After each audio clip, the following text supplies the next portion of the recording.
will play at Oregon Friday night, kickoff at 6. The game's going to be on Fox. The Ducks favored by 24. From the NFL, the Raiders say that they would consider trading wide receiver Devontae Adams for a second-round pick and other draft compensation. Aaron Rodgers says his relationship with head coach Robert Saleh is great. And also, Von Miller suspended for 4 games for violating the league's conduct policy. From college, Gonzaga will join the Pac-12 for basketball starting in 2026. The Rip City Drive with Dwight and Chad is coming at you next. We're going to hear from DeAndre Ayton, Joe Cronin, and Denny Advia.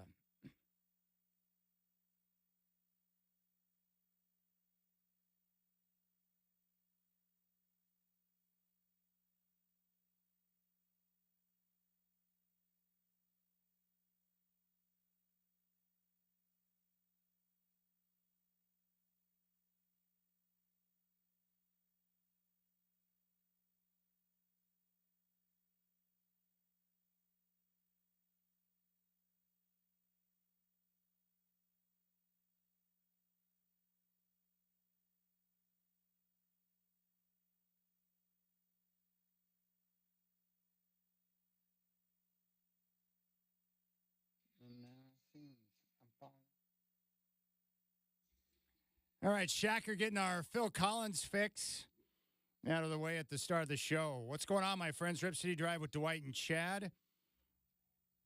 You're going to hear our one-on-one conversations with DeAndre Ayton. He's going to join the show coming up at 3:20. The newcomer, Denny Avia, is going to join the show at 4:20. And our conversation with Joe Cronin is at 5:20. And today, Godfather, is the debut for the season of Trailblazer Ticket Tuesday. So coming up at 5:30 after the conversation with Joe Cronin, we will have a bit of trivia for your chance to win a pair of tickets for the season opener on October 23rd at Moda Center against the Golden State Warriors. Well, we're not messing around with Ticket Tuesday. When you start getting opening night tickets featuring Steph Curry, yeah, that's a pretty good deal there. We're going to hear from one of his teammates, Draymond Green, coming up at 4:45.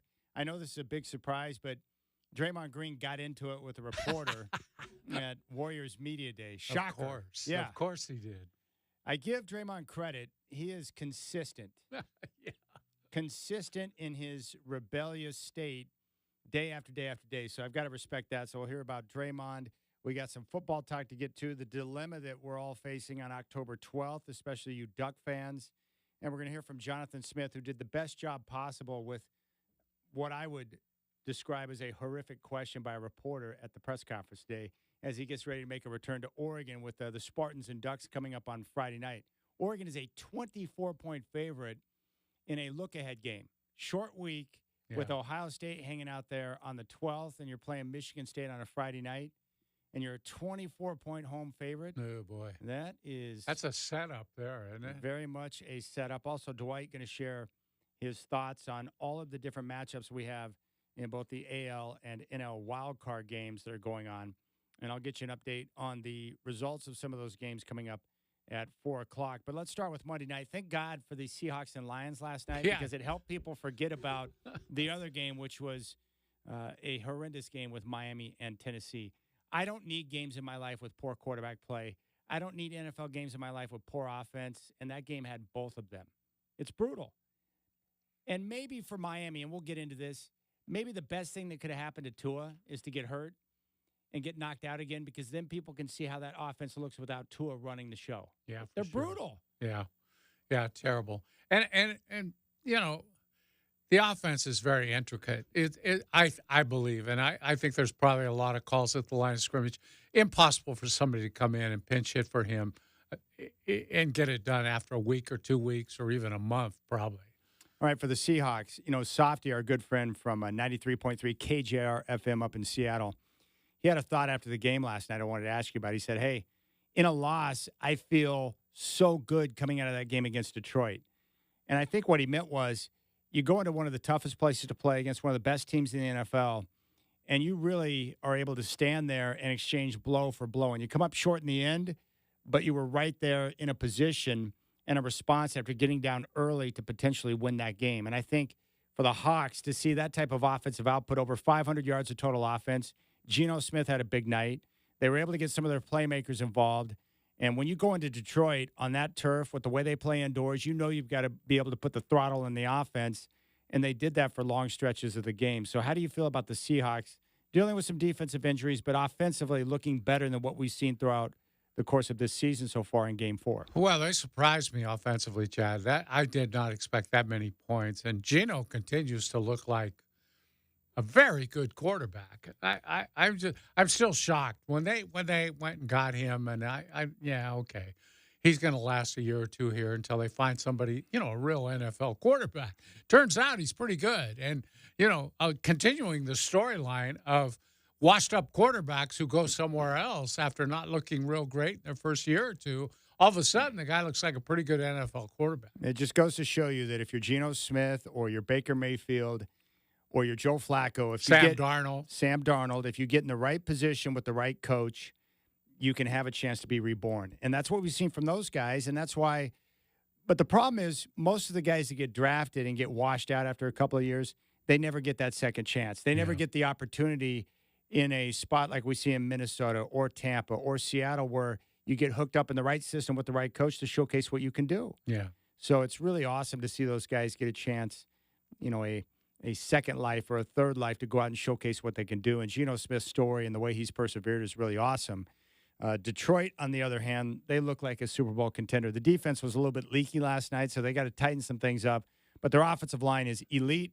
They're getting great quarterback play from Jared Goff. They can run the football. And what I like about Dan Campbell is they have a mentality. They know who they are as a football team.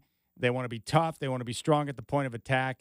And they've got a quarterback that can deliver the football on the dime. I mean, he is accurate from the pocket, and he knows what to do in that offense. And Ben Johnson called a good game last night. And Jared Goff talked about his play after the game. He was perfect, Godfather. And he caught a touchdown pass. He pitched a perfect game. He did. Take a listen to Goff. Never. I don't think I've ever done it. I knew I did it in the first half last week, so I was aware of it then. And I was kind of aware of it today, about in the middle of the third quarter. I was like, I couldn't think of one, but then I threw the one out of bounds. It ended up being offensive pass interference. And I was like, does that count? I didn't know if that counted. I didn't know if that counted or not. But yeah, it's a good day. We just talked about that being in that kind of rhythm early on. It seemed like it started kind of right from the turnaround little play there in the pocket and the fire to Demo, and then it was just everything was theirs. How fun is that when everything's clicking and got? Yeah, it's what we're supposed to be doing. Really, I mean, that defense has done a good job up to this point, and we were able to get after them. And I thought we had a good plan. I thought we executed it well. Just for me personally, just trying to make the right play every single snap, and we had a good day. Have you ever caught a touchdown pass? No, I think that's my first one too, ever. And I'm saying all the way back to 7 years old, I think that's my first one. How long have you guys been working on that play? A couple of years. Yeah. There you go, Jared Goff. I like him, Godfather. Your traditional pocket quarterback. Yeah. He'll stand there, he'll read the defense, go through his progressions, and then deliver the football on time and on target. He's having a great rejuvenation of his career in Detroit. And a guy who got the Rams to a Super Bowl, couldn't win there, but, what a great thing for him. By the way, I was going to mention to you, how do you like those Detroit uniforms? They're nice. Oh, I think they're sweet. Yeah, the ball Maybe caps. the best in the league. The ball caps they're wearing on the sideline are not so good, but the jerseys and their whole setup there. And I was recently in Detroit last year, and, man, Ford Field and the whole setup, the way it looks, that's a nice spot. And the Lions right now are playing really good football. It's impressive. And Dan Campbell, he's crazy, Godfather, but he was energized, as you might imagine, after the game. Defense started us out. It was a big stop to start the game. Got it back in the offense's hands. And then situational football before halftime, I thought our defense did a great job. And then the end of the game, man, 2 huge stops. So it was great, man. Put points on the board offensively. A number of guys played really well, and I was proud of them. Speak to the performance of Jared, 18, almost 300. It was really almost a perfect game. Yeah, well, I just gave the game ball to somebody else, so I feel awful right now. You have to say these, though. Yeah. No, I knew he played a heck of a game. I did not realize he was perfect. I did not know he was literally 18 for 18. I mean but I knew he played really well. You could feel it, and he really found his rhythm early. And I thought he was seeing the field. Played with rhythm. He had to move a little bit in the pocket. I thought what really kickstarted him is he had to kind of move in the pocket, got spun around, and hung with J-Mo and hit him on the hook for the first down. It was big, man, because he was rolling after that. But just a number of huge throws. Played with poise. Got us in the right play. It was a heck of a play down in the red zone on the catch. Good throw by Saint. Been working that. So I just thought it was excellent. And credit to Ben Johnson too. I thought he called a heck of a game. It was a good game plan, and really everybody on that offense, stepped up and found a rhythm today. All right, there's Dan Campbell. He's so intense. I always feel like he's on the verge of an emotional breakdown. Yeah. I don't trust him on game days, but I really like him. Like, he's doing a heck of a job there. He is. I think it shows you that you don't have to be a genius. It's more about being a leader of men and being the kind of guy who he is that. Yes, he's created a culture in Detroit that they haven't had since the really, really old days of Detroit Lion football. Yeah, they didn't have it with Wayne Fonts, and he had Barry Sanders. And people scoffed at Dan Campbell when he was hired. They thought he was crazy, and it wasn't going to work. And he's come in, and I'm a big believer in coaches who have a plan. They've got their own convictions, and they don't compromise. They stick to that. And he's himself. And I think when players know that their coach is who he says he is, they can trust that, and they'll play hard for a guy like that. And he cares about his players, as you've always talked about with Don Nelson, right? When you ask him, like, how can you yell at the guys like that? And he's like, because they know I love them. And I think Dan Campbell's the same way. I just want him to tighten up some of the decision-making on game days. But with that offensive firepower and the weapons they got, and most importantly, the offensive line with Penei Sewell, who looks like a future Hall of Famer. Man, he's going to be something. He's awesome. Yeah. But they run the football. And then the one thing that they have that's really nice is, and most teams don't do this because they're in shotgun so much, but because Jared Goff is your traditional quarterback and he's under center, and they run the football well with that offensive line, well, then all of a sudden the play action passing and the bootlegs and the defense having their eyes keyed in on the running back, well, you can do so much with play action when the quarterback's under center, and you can take advantage of those opportunities where you can create those wide gaps where you've got crossers and receivers wide open over the middle of the field. It's awesome. See, I think Bo Nix needs a little bit of that. I think they have to find something that makes their play action a little better for him. He needs a little more room for his receivers, and he's not, because he doesn't have the best receivers in the league for sure. And I don't know. I like quarterbacks under center. I never used to, but I kind of think at that level of football, and please don't show me a guy in shotgun when you're first and goal at the one. Oh, it gives me anxiety. Well, why are you lining up in shotgun to run the football from the goal-to-go situations, you idiots? Yeah. It drives me crazy.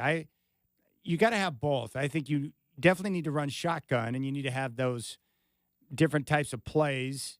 Yeah, 3rd and 10 is fine. I don't have a problem with that. But having a quarterback that can work under center and have the footwork down and be able to handle the football, most of these guys coming out of college now, they've never worked under center.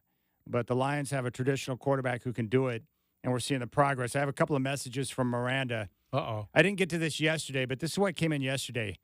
From Miranda. Dear Skunk Vomit, good afternoon, Mr. Doing. Will you ask iHeart to provide you with a device that has a complete keyboard? The only one you have appears to be missing some keys. MLB. You have a baseball savant as a cohort. Playoffs start tomorrow. Some deciding games today. Chat is silent. Talk baseball, idiot. Warmest regards, Miranda. And then she just chimed in with this message. Dear Skunk Vomit, good afternoon, Mr. Doing. Are you really going to talk baseball? Really? I will believe it when I hear it. Please let the cut under your nose heal. Sign Miranda. There you go. It's going to happen. Stay tuned, Miranda. Just stay tuned. We promise you, Miranda, it's going to happen. Godfather, the savant, is going to talk about all the matchups for you, Miranda. And I know you're going to enjoy that. All right, we'll keep things rolling. When we come back, DeAndre Ayton joining the Rip City Drive.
All right, Rip City Drive with Dwight and Chad live here at Trailblazer Media Day. We're joined now by Trailblazer center DeAndre Ayton. And so far, with all the different guys we've talked to, you've been a big hit because of the team barbecue where you welcomed everyone over to bring the guys together before the start of the season.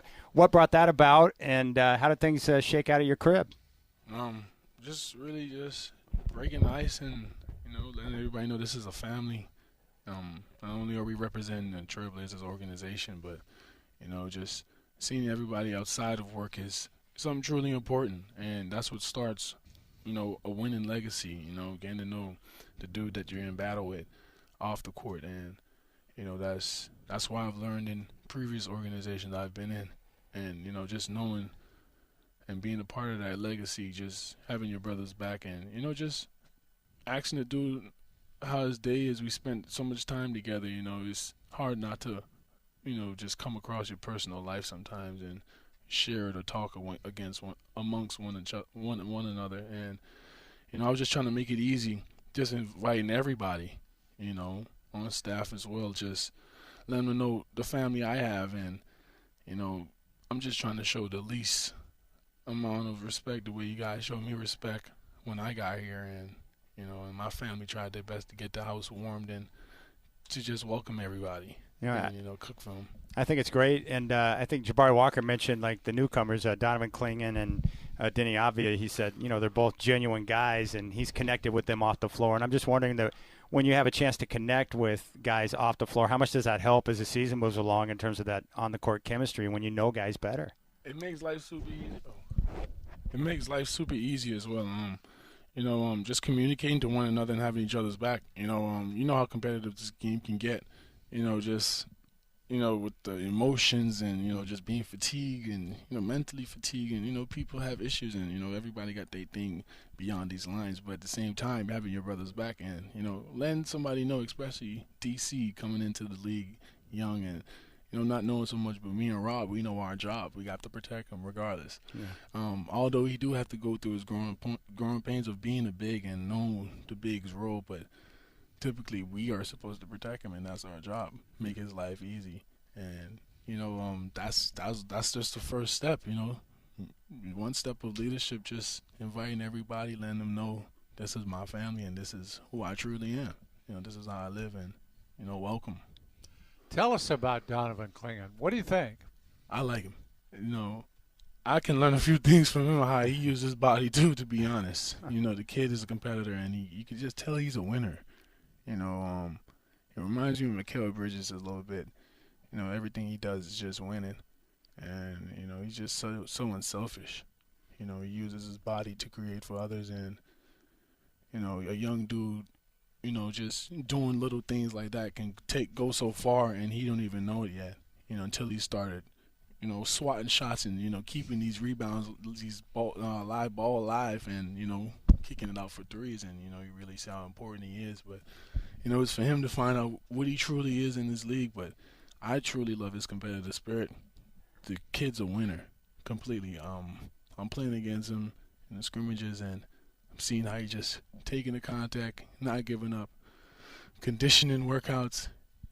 It don't matter. He's falling. He's running through the lines. That's what I like about him. He's a big dude. Yeah. He's a big dude, and he's competing. Like there ain't no limit. He ain't want you to think there's a limit on him at all. And that's what you love, because that's what we want, and that's what Coach wants as well. So yeah, he ready to take on this league by storm. He don't care. He's a winner. He been in this thing winning.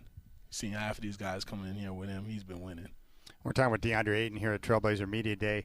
Clingan complimented you greatly and mentioned your quickness, and Coach Billups said he wants you guys to play fast.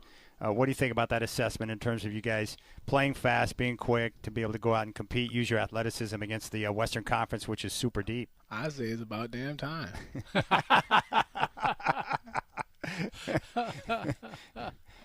Rest in paradise to my man, but at the same time, my guy Bill Walton used to always talk about how fast I ran. And that's something of the main reason why I'm in this league, is just running the floor as a big man. And, that's what's that's my bread and butter, running the floor, creating offense, rolling to the rim, finishing around the rim. That's my thing, and that's what Coach wants, and he's trying to put that at all-time high, and I'm ready. Shapey's been having me and wanting me to get in. We're ready for it, and I'm ready to show the league. I am one of the fastest bigs in the NBA. What about Robert Williams? We only got just a tiny bit of him last year, but we've seen him in the league, and everybody talks about him, rebounding, blocking shots, and all that. What's it like to have him back out there with you? Yeah, Robert Williams. Robert Williams is in full effect. Yeah, you know why his numbers are the way they were, especially when it comes down to playoffs. You're seeing the whole show. I'm now, seeing huh? everything. I'm seeing the second jumps, the block shots, the leaping abilities. I'm seeing Robert Williams, not timid. Just he's put in so much work over the year. I know for sure he took advantage of the summer. Just the way how we've been working out. We haven't started training camp, but we've been working out every day, and I'm loving what I'm seeing from everybody. But Rob, from where he's come from, and the difficulties had to push through, I'm seeing the Robert Williams for sure in full effect, and it's scary because he is a big dude that's flying through the air like that. I really appreciated, DA, watching you, especially as the season moved along last year, taking that leadership role of directing a lot of the young guys that you were on the floor with. What do you think about the progress with some of the youngsters, including Scoot Henderson, with the work they put in during the offseason? Look at their bodies. Their bodies are insane. These dudes have gained so much muscle. Yeah, Jabari's looking strong. Jabari's shoulder is big as my palm. It's insane. And, whatever the type of competitive spirit, the way how we ended the season, but the way how we're still trying to finish, you can tell they took some of the stuff I was saying with them. And, it could just, as a vet, I feel like an older brother, you listen, I'm saying you belong in this league because you're answering to the things you need to do and you have to do. This is your life. Basketball is your life. Taking care of your body every day, waking up, knowing that you have to stretch or do this, drinking this water is, this is going to have to be a consistent thing, and they took it by storm. And you look at Chris Murray's body. I thought it was Keegan at first. When I came back, I'm like, why do you big as your brother now? I don't know what you guys did, but you look like Keegan, you big as him. What is going on? You guys look alike now. I couldn't tell who it was at first, but I'm like, why? He's just gained so much muscle already. I'm like, man, have you seen Tumani? He looks great. Coach Billups is excited about him this year. Tumani, he gained 20 pounds of muscle. It's insane.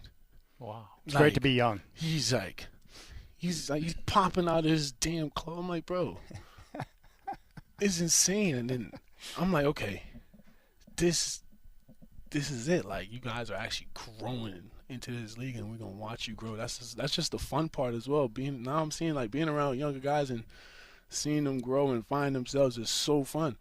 And that's why you have to be such a great example for some of these dudes and not let them take mediocre as a normal thing, because I don't like that shit.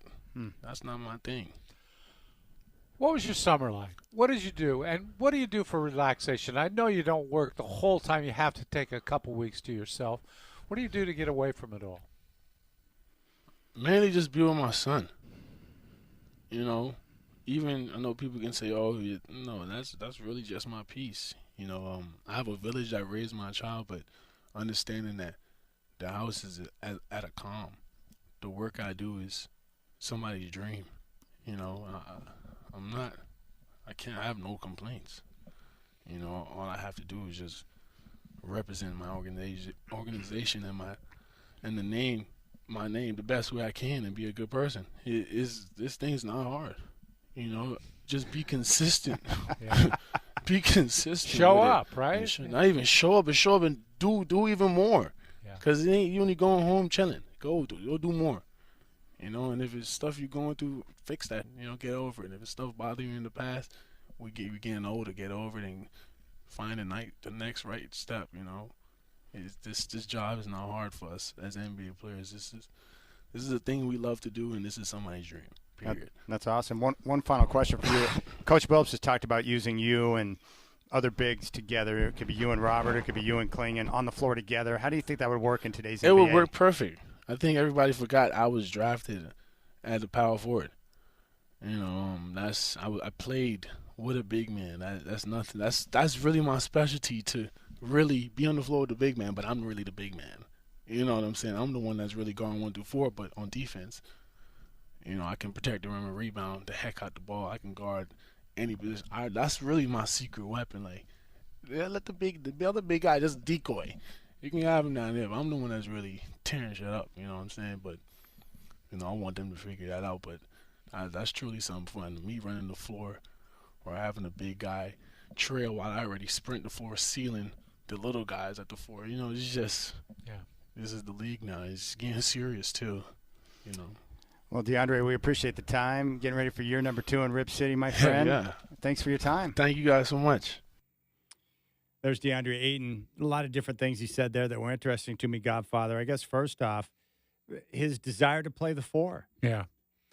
Yeah, a lot of bigs want to get out of that center spot, to tell you the truth. Is that just because of the physical punishment? Yeah, it's really a rough place to play. You get beat up playing center. He's not. I mean, he's a tall man, and he's really strong and all that, but he's not a tank like some of those guys are, and he takes pretty good punishment in there at the post. I think with his speed and you'd like him to be able to shoot a 3 if he's going to play power forward, but they all don't. It's not a mandatory thing. He'd probably be a good power forward. He probably would. Well, he can rebound, and while he's not a 3-point shooter, he does have a deadly mid-range game. Yes, he does. Yeah. Yeah, and I think more and more he wants to put the ball on the floor a little bit and go get his shot. So power forward might be the best spot for him. You could certainly play him with the center. That's for sure. You do think that would work during stretches? Yeah, absolutely. It would be a great chance to get more minutes for Klingon. And I think, too, Robert Williams is a guy that, if you're really trying to win games, he can help you win games. There's no question about that. Now, if he's willing to run like he says he is, could you use that as a weapon too? Because a lot of guys of that size aren't willing to get up and down, but he's an athlete. He can beat his defender down the court a lot. And if you've got Scoot pushing the ball and him running the floor, you got a chance for some easy baskets. You know, it's interesting. Teams, and we know about some of the reports coming out of Phoenix, it went sour there between Ayton and the Suns. But his teammates love him. He's revered by his teammates. Yeah. Yeah, I don't know if he's been miscast or what. He played well here last year. He got a lot of chances. They went to him. He was a go-to guy for them. I don't think he'd ever had that before in his career. Where he was the one option? Where he was the number one option. He's never been a number one option. He was here at the tail end of last season. And I don't know if that changes his outlook on how he plays, his zeal for the game. It might. It's just that I don't know. His reputation around the league is probably not the best. And I think the Phoenix experience is what brought that out. Here's the biggest word I've heard on Ayton over the last year is what we saw for the second half of the season last year where he was the number one option. He's getting touches. He's getting the shots. He's heavily involved in the game. That's no problem. Yeah. The question is if he's not the first option or the second option, but he's the third option, how engaged will he remain throughout the course of the season if that's the case? And you and I both know it doesn't matter what team he's on. Even here in Portland, he's not the first or the second option. Right. Now, I could make a case that maybe he should be, but right now, in terms of shot distribution in the starting lineup, assuming it's, let's say it's Scoot, Ant, Ayton, Grant, and Avia, you would probably think in that situation, Ant and Grant will get the lion's share of the touches, right? And then after that, Ayton would become your third option. Yeah. I think that's the assumption you would have to make for sure, Chad. And that's the situation he was in Phoenix, where he just wasn't ever going to be the number one option. They frankly had better players than him. And so especially today when the three ball is so important and he doesn't have that in his arsenal. So you're going to go to guys who do. Well, I'm more open to the idea of having Ayton on the floor as a 4 with either Robert Williams or Klingon playing the 5 because of what we saw in Minnesota. They zigged when everyone else was zagging. You know, they went with size, and it worked for them last year. They had great success. So now what happens with Grant if he's playing? Does he split those power forward minutes with Grant? Well, what they could do is put Grant at the 3, as I've been desiring for quite some time. But then Danny Avdia is not playing. Yeah, I don't know. I guess what you do if you're Chauncey Billups is it's situational. Yeah. Depending on the matchup, you can use Ayton at the 4 and put one of your centers in at 5. But on a lot of nights, you're looking for offense or defense. Yeah. And it comes down to that so much when you should be looking for both. And you'd like to look for both, but unfortunately, most teams don't have guys who can do both. So you're looking to play an offensive team or a defensive team, or at a certain position, you know you better have a defender because the guy on the other team's going to kill you if you don't have a defender on him. So all those are situational. You're right. And so it's going to be dependent on those a lot of nights, those matchups. I think this might be a year, Chad, where we don't see him have a standard stock starting lineup every night, that it's just going to depend on matchups. Well, he told us that the players will determine the starting lineup. Yeah. Well, and at guard, we've tried to puzzle that one out, and that's not something we can solve. That's the math does not work with the guards. No. I can make a case for all 3 guys in the starting lineup, but they all 3 can't be in the starting lineup. Yeah. Like Ant's got to start because he's the best player on the team and he's paid as such. I could make a case for Scoot because he was the number 3 overall pick of the draft last year. I could also make a case for Shaden because you need to get him on the floor to see what he's all about. You need data on him. Yeah. The one thing I'm certain of is that you cannot start Scoot and Shaden and have Ant come off the bench. That's not going to work. So we know Ant's in, and the question is, who do they put with him? I think the assumption is Scoot and Ant. Remember, they wanted to showcase that lineup last year, but the injury bug hit, and they never got a chance to play those 2 guys together. I think Chauncey was talking about having those guys play together and have them work in different situations where, Scoot would be on ball at some times, and then Ant would be on ball sometimes. Maybe you get a look at that and see what it looks like. Yeah. And also last year, they didn't really have that good starting small forward, so they're able to play a 3-guard lineup using all 3 of those guys. Yeah. And but now they're going to want Avi on the floor. Yeah. And the more he plays, the more everyone's going to want him on the floor because he's going to make life easier for everyone because he's such a great passer. Well, and he's also one of those few guys that can play both ends of the floor. Yeah. Which matters. And knock down threes, which matters. So there you go. That's the situation. I want to go back to Pete Rose for just a moment. You've had some time to digest. Like, what do you think is the best way for Major League Baseball to handle Pete Rose moving forward? Chad, you hit the nail on the head yesterday, and I kind of dismissed it. But then I started thinking more about it. I saw a tweet this morning from John Heyman, the respected baseball writer who's covered the Yankees and Mets for years. He said the same exact thing you did. The guy got a lifetime ban. His life is over. All right, let's put him in the Hall of Fame. Yeah. Let's get him in there. Well, I just go off the simple definition. A lifetime ban means for your entire life, you're banned from baseball. Yeah. His life's over. Mm-hmm. So why not put him on the ballot? And if he gets voted in, then that's fine. The problem is if the commissioner does that, doesn't it look kind of doesn't it look odd for Major League Baseball to put him on the ballot after he's passed? Well, it's also almost bad taste to say,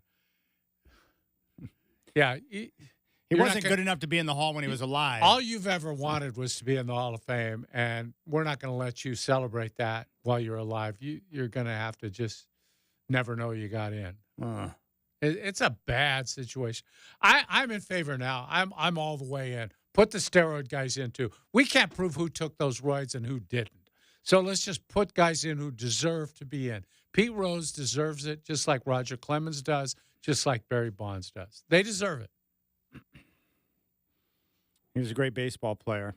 Unfortunately for Pete Rose, his decision-making created this cloud.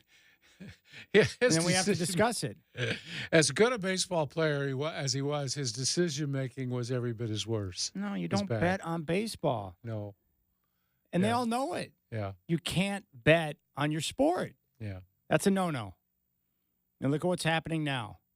Players are getting hammered as soon as the data comes out that they were betting on games in their league, Yeah. as it should. You can't have it because if you got players betting on their own games, the idea of manipulation comes into play, and that affects the fabric of the game. That's the problem. Yeah, and people are going to turn around and point out the fact that baseball is existing on gambling money now from all those people who are sponsoring baseball with their gambling interests.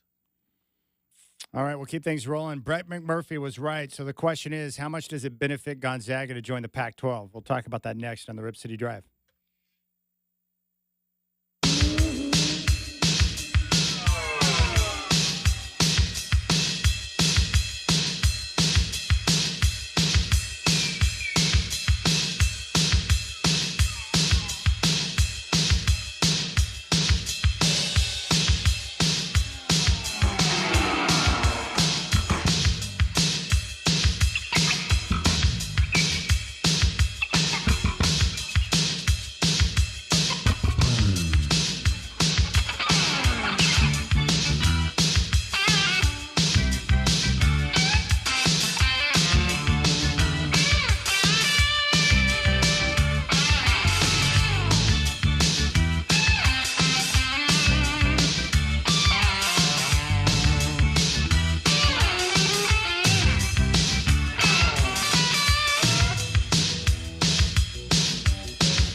All right, Godfather.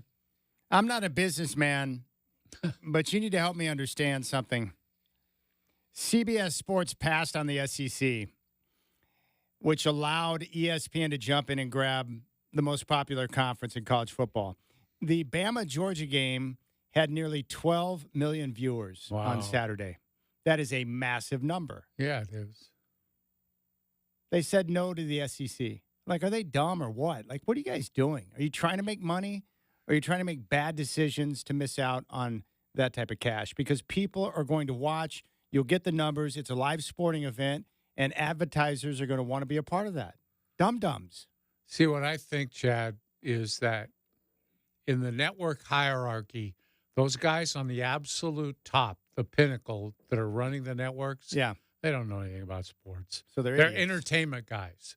They know about sitcoms and comedies and variety shows, all that stuff. They don't know much about it. And it's like, oh, college football, we already got the NFL. We don't need this. And they need to have somebody there telling them, no, this is the cream of the crop of college football. Everybody wants to watch it every week. And they always have the number one rated team in the country in their conference, seems like. So I would just write it off as another network mistake, and networks make a lot of them. I went back and rewatched that game just to make sure it was as good as I thought it was. It was awesome. Freaking awesome. I love instant classics like that where you're watching, you're like, okay, this is an instant classic. Yeah. Big-time players, big-time athletes, and a lot of pressure. Big-time game. That was awesome. And Kirby Smart and Kalen DeBoer, two of the very best in college football. You have to wonder how many NFL players are out there on the field in that game. A ton. Yeah. I was thinking more along the lines of how many scouts were in the stands at that game on Saturday. Mm-hmm. My guess is every team in the NFL represented at that game. Yeah, most likely. That's how crazy it was? Mm-hmm. All right. There's a big move in the Pac-12. They've made some more additions. Gonzaga, and it was Brett McMurphy from Action Sports, and he's really good, and he was on this first last week. Gonzaga is going to be a part of the Pac-12 for college hoops. And I guess the question here is, what do you think about the move for Gonzaga jumping to the Pac-12? Yeah, well, first of all, it's going to be great for the conference because you're going to get a share of March Madness money every year. Every single year. Yeah, they're not going to miss it. I think for Gonzaga, it's always been my thoughts that they were hurt by the fact that they played in the West Coast Conference and didn't get a lot of tests during the regular season. They played everybody in the country who wanted to play them in the preseason. Mm-hmm. And those games were usually prior to the conference season. That's when you play those teams. They'll go to Duke. They don't care. They'll go to Carolina. They'll go to Purdue, wherever you want them to go to play because they want to play tough games.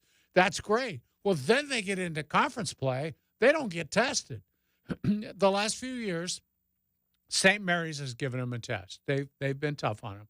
But mostly the rest of those teams have not been able to stay with them. So I think it makes them a little softer come March Madness.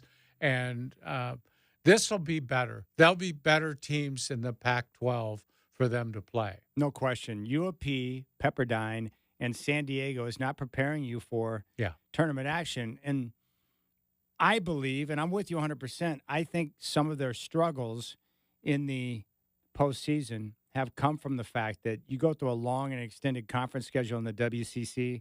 It just doesn't quite prepare you for the type of physicality, athletes, and different types of coaches that you're going to face on that level. Yeah. And you need to be at your very best entering tournament time. Yeah. Now, you made another good point, and this should be very good, but now as they're entering into the Pac-12, this should create a nice little rivalry twice a year, Washington State and Gonzaga. Yeah. Close. Real close. Yeah. And they don't like each other. Yeah. That's good. Yeah, it's real good. Yeah. And I think it's going to be fun once they start playing like Oregon State. This is a real upstart. I mean, Oregon State, you better get your game on. You know what? Because you're bringing in a team here that's pretty darn good. And you're bringing, San Diego State's coming in. They're pretty good. You better get your act together in Corvallis. I've always rooted against Gonzaga. They annoy me. Yeah. And that's just how I feel about that. But I respect their fan base. They travel strong. Yeah. The support that they get from their fans and the type of program that Mark Few has put together there is very impressive. I'll never forget it when I was bartending up there in North Portland. Anytime Gonzaga would be in town to play over at Child Center against the Pilots, Gonzaga fans everywhere. Yeah. They're out of control. Everywhere. And I'm like, dang, stronger than horseradish, those Gonzaga fans. Yeah, I always thought it was like a home game for them when they played UP. Yeah, it was. So it's impressive. And it'll be fun because I would head down to Corvallis to watch Gonzaga play basketball. They recruit really well now. Like Mark Few's got to figure it out. Yeah, I could take a bigger job somewhere else, but why? I have a job for life in a beautiful place of the country, Spokane. Raised my family there. Making good money. Yeah. Good money. Cost of living is pretty nice there. Everything you could possibly want, and the program will do anything for you. He is the BMOC. He's the big man on campus because they don't have football. It's usually the football coach that's the big man on campus. No, not in Spokane. This guy is really big in the community and at the school. Will it benefit the other schools by having a profiled basketball team like that come in to where that type of competition will force the other teams to invest more in the basketball side? No question. There is no question about that. You've got to be better to play them, and you will get better just by playing them. I believe that too. I think it makes you better to play better teams, and they'll know a couple times a year they got to play those guys, once at home, once on the road, and they know they're going to have to be ready for that challenge. Amy Grant and Peter Cetera. I don't know why you pulled that one out, Shacker, but thank you. I appreciate that. You know, the reason why he's got that unique sounding style, he had his jaw wired shut when he was younger, and he had to learn how to sing without having his mouth all the way open. That's why Cetera's got such a unique singing voice. For all the useless facts that you could need in life, just come to me, Godfather. I'll pass them along to you. I like his voice. Yeah. I'm still waiting for Schecker to play Frankenstein. I put in a request before the show, and I haven't heard it yet. Well, we're only 1 hour in. Settle down. I know, but come on. I'm sorry that he's not being patient. All right? I expect better. You'll get your treatment than Edgar that. Winter. I've waited a whole hour. All right, when we come back, Jonathan Smith doing his best with a really dumb question. And I mean really dumb. Come on, be better, morons.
What's going on, my friends? It's now 4 o'clock. Chad here.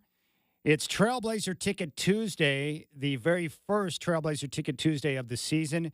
We're going to have a pair of tickets for the opener on the 23rd against the Warriors coming up at 5:30. All you have to do is listen to Dwight and Chad for your chance to win. Checking the Major League scoreboard. One game in action right now. NL Wildcard Game 1.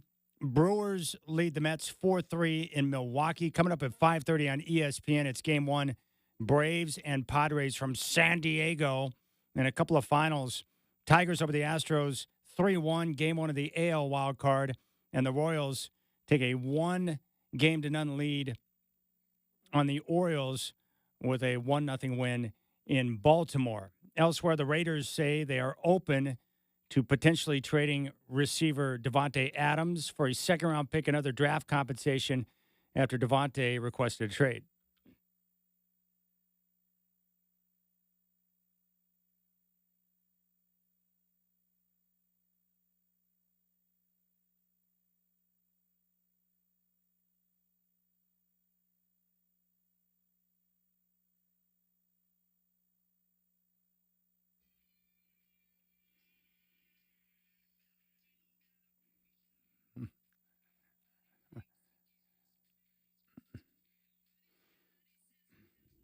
Hey, Godfather, is there anything more useless than a VP debate? I couldn't care less. No, I don't think anybody cares, really. I would think the ratings for it would not be very good. I would agree. I mean, who cares, really, what the VP... I mean, they're not... I don't know. For me, it's as silly as holding her responsible for not doing anything as the vice president in her previous term. I mean, they never do anything. None of them ever do, really. They're like I mean, a figurehead. Nothing of consequence. They're sitting around waiting for the guy to die. That's what they're doing. They're staying healthy, so they might get their one chance to be president. And I don't blame them. That's kind of what the job is. It's very cutthroat in D.C., isn't it? You're in the waiting room, waiting to see if the patient lasts 4 years. All right, a couple of things. One, we're going to hear from Denny Avia, our conversation. He's going to be on the program coming up at 4:20. What an impressive young man he is. Oh, man. Quickly becoming my favorite Trailblazer. Can't wait to watch him play. Denny Avia at 4:20. And then our conversation with Joe Cronin at 5:20. He was quite impressive, Mr. Joe Cronin. So at 5:20, you hear from Joe. When we're done with Joe Cronin, we're going to have our very first Trailblazer Ticket Tuesday, and we came up with a trivia question, and it's a good one. Yeah, it is It's a very good one. And if you win, you'll get a pair of tickets for the opener, Warriors and Trailblazers at Moda Center coming up on October 23rd. All right. We work in the business. I have been to countless numbers of press conferences like you have. Mm-hmm. I've been to a number of different scrums in the locker room after games. I have asked bad questions before, and I've been called out for it by Kobe Bryant. So I've been there and done that. I know what it's like, but it is very painful to listen to. And Jonathan Smith was holding a press conference as the Spartans get ready to come to Oregon to take on the Ducks on Friday night. So Jonathan Smith, after he bolted for Michigan State, will make his return to the state of Oregon. And his first order of business will be to take on Oregon on Friday night. 6 o'clock kick. It'll be on Fox, and the Ducks a massive 24-point favorite. But take a listen to this question that Jonathan Smith was asked. You left Oregon State, and obviously Oregon left the Pac-12, and the Pac-12 kind of started imploding and stuff like that. I'm just curious if there's any type of survivor's guilt for the players or the coaches or the programs that have left the Pac-12 and kind of left behind Washington State and Oregon State. And I know that they're obviously playing in different situations now, but do you know what I'm trying to ask? I guess, that conference was a historical conference of champions, and that's painful when that kind of goes away. There is some pride and grit to the two great places that are still there, Washington State and Oregon State, and so they play at a high level. Shoot, they're playing at a high level this year. And so I think a lot of us, I don't know what regret, but just do remember how great that conference was. Probably good that she asked Jonathan Smith that question and not Draymond Green or Kirby Smart or take a pick of a number of coaches who would have been like, I'm sorry, I don't understand what you're trying to ask. Yeah, I think Jonathan did a great job of handling that. Survivor's guilt? Yeah, I know. Are you kidding me? Survivor's guilt. Hey, Coach, do you feel guilty for leaving Oregon State and jumping to a better opportunity in one of the best conferences in the country and nearly tripling your salary? No, I feel pretty good about things. Thank you. It's a ridiculous question. And if you have to ask after you ask a question, do you know what I'm trying to ask? No, I don't actually. Yeah, anytime. I mean, Godfather, that was awful. What's she doing there? Yeah, it's really tough. Why would someone have survivor's guilt? That was a bad terminology to use, I think. You come could have on. said something, I think you could ask him something about, how he felt that Oregon State's doing well and they're doing well after he's gone. And does he miss it? And does he, there's just a lot of ways into a question like that without talking about survivor's guilt. I know a lot of Beaver He didn't faithful- survive a freaking plane crash, for crying out loud. Oh, my gosh. I know a lot of Beaver fans are upset that Jonathan Smith left his alma mater to take on the opportunity at Michigan State. But looking at the way things are now, can you argue that he didn't make the right decision? Yeah. He's in the Big Ten. He's got unlimited resources to be able to build a program now. And built a much better program than he could ever build 100%. with what's left of the Pac-12. Yeah, he's got an opportunity to compete for a potential national championship at Michigan State. It's unlikely that he would have been in that spot in Corvallis due to the lack of Very resources. unlikely. Yeah. I mean, that's many years away from being on that level, Yeah. if ever. I never had a problem with Jonathan Smith leaving because he took the job at Oregon State. He built the program up from nothing after that buffoon, Gary Anderson, ran it into the ground. He left it a much better place than it was when he came. Yes. And the decisions that were made well above his pay grade that impacted his job dramatically, he had nothing to do with. It's not his fault that idiots at Cal or Stanford or wherever those professors were that thought, no, 30 million sounds pretty weak by ESPN. We can do better. We're worth more. And apparently they weren't because ESPN said, no, we're good. And they were left without a TV deal. Yeah. And then every other school bolted. What was he supposed to do? Sit with the sinking ship? His job is to take care of himself and his family first. That's how I look at it. And he made the decision that he thought was best. But he did everything he could at the program. I mean, he turned that program around. But to ask someone if they got survivor's guilt, why would he be guilty? For what? Dude, I tripled my salary and I'm at a great conference. I've got a chance to compete and continue to build my career. No, I don't have survivor's guilt, but thank you. But Jonathan Smith's too nice to. Some coaches would have they wouldn't have dealt with the question. Yeah. No, and it just wasn't phrased right. It was a bad question in the first place, really. All right. I think it would be interesting to say, just what kind of reception do you expect to get when you walk onto the turf at Autzen Stadium? Yeah. Because they haven't liked him anyway because he coached at Oregon State. They might like him now because they left Oregon 'Cause he State left, high yeah. and dry. Yeah. They might cheer him now. Yeah. Yeah, you left the Bees. We love you, Jonathan. Yeah. Oh, my goodness. That game is a trap game. Like, if I'm a Duck fan right now, I'm a little bit nervous Mhm. about the young players on the team keeping focus in a short week on a Friday night with Ohio State sitting there a week out on the 12th. It's a problem. And the reason why is because it's the classic trap game. Everyone's thinking about Ohio State. Mm-hmm. The only problem is you got Michigan State that's just good enough to create issues if you're not focused and ready to play. And it's not like Oregon's clicking on all cylinders right now either. Yeah, and I think Jonathan Smith knows more about playing the Ducks than most people do, and he's played them enough. And I also think that, Oregon, we think Oregon's been holding stuff back. They will certainly hold stuff back the week before they play Ohio State. They're not going to give them anything new to look at, I would think. No. Oh, have you checked in on the Godbrother? The games he told me he was going to wager on last weekend, I don't think went the way he thought they were going to go. Oh, really? Yeah. Including Bama and Georgia. Oh, that's right. Yeah.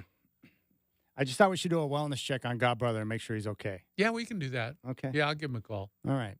So just keep an eye on that game. If I was a Duck fan, I'd be concerned right now because I don't trust young kids, young men on a college campus on a Friday night remaining focused for 3 hours or however long it takes to win a football game when you got Ohio State hanging out getting ready for the October 12th showdown. That's a And tough one. you kind of believe, like I do too. It doesn't really matter what the coaches say to them. No. They're gonna think what they're gonna think. That's the age, right? Just go back to when you were younger, Yeah. when your parents were giving you all sorts of warnings. Yeah.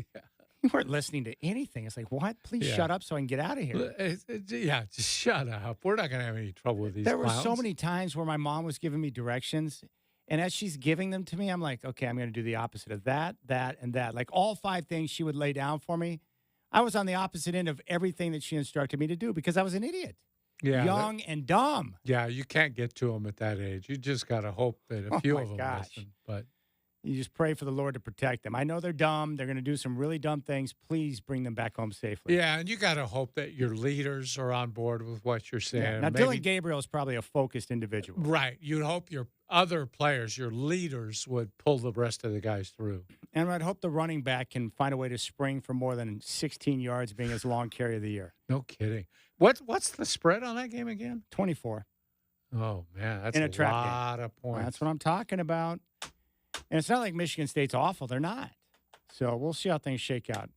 But that's a tough game. Anytime you got the big game that's right here, and then you got to play one game right in front of that one, it's a little bit scary. Yeah. Dan Lanning's probably he's probably not pleasant to be around right now because he's worried about his guys. You Mhm. got to keep him focused. Being a college football coach would be brutal. Yeah. I'm trusting all these buffoons Yeah. for my job security. Yeah. A bunch of 19, 20-year-old kids are carrying your paycheck around every Saturday. That's not very good feeling there. That's not secure. Let's Yeah. just put it that way. Oh, my goodness. It's like, come on. Oh, by the way, the Broncos are dumb. I'm so sick of Sean Payton and Bo Nix right now. This is what really ticks me off. They play this game in New York on Sunday, and apparently they were caught off guard that there was some type of storm in the area. Yeah. Apparently, no weather forecasters reside on the Eastern Seaboard. Yeah, it's like a torrential downpour in the first half. And then all of a sudden, the Broncos looked like they had no clue of what they were doing in bad weather. And by the way, they play in Denver, so it's not like they don't have occasionally bad weather games, with snow and stuff. Yeah. So all the excuse making, because the offense was hot trash, quarterback threw for -7 yards in the first half. Terrible. And Sean Payton is supposedly an offensive genius. That's what I'm always told. But your quarterback threw for -7 yards and finished the game with 60 yards. I know you got the win, and good for you. You won an ugly game, and you have to do that in the NFL. But I'm tired of the excuse making. Here's what ticks me off. They hang out in West Virginia, somewhere in the hills of West Virginia for the entire week because Fancy they wanted to stay on resort. the East Coast. Yeah. Yeah, fancy resort out there because they played the game against Tampa, and they wanted to stay on the East Coast for the time zone or whatever nonsense, and then go play the game in New York. Well, what they did, there was like torrential downpour in West Virginia, rainstorms. Yeah. So instead of practicing outdoors and getting Bo Nix used to handling wet balls, they take practice indoors. Yeah. Of course. Good call, Sean. Chad Brown, who played for Bill Belichick, he said we were prepared for all of those bad weather situations because we had constant drills with wet balls. Sean Well, Payton you should do should the do that. same. Yeah. Of course. That's why Coach Prime the other day was asked about what are you doing to prepare in case you have, bad weather or rain. He's like, what? He acted like it was a dumb question. It's like, no, dude, you might face rain. And wet footballs are different than dry balls, right? Yeah, Wet for balls sure. are one thing, dry balls are another. Yeah. And your quarterback probably going to play in gloves, which he may or may not be used to doing. Well, here's what scares me. The Broncos drafted a guy that can't handle a wet ball, and he plays in Denver. What happens when they have snow? You're not going to be able to throw the football? If I was Sean Payton, I would have rain indoors and snow machines, and I would have Bo Nix standing in front of all the bad conditions at all times. It's just a shame that Bo Nix never had to play in the rain in Oregon, huh? Gosh, the excuse making from athletes and coaches when it benefits them it's mind numbing. Yeah. Hey, genius, Sean Payton, your quarterback threw for 60 yards. You might want to mix in a couple of good plays. How about getting him under center and run some play action for him? Yeah. Maybe find a way to get your receivers, scheme it up a little bit so they can have some separation. You're a genius, I've been told. Gosh.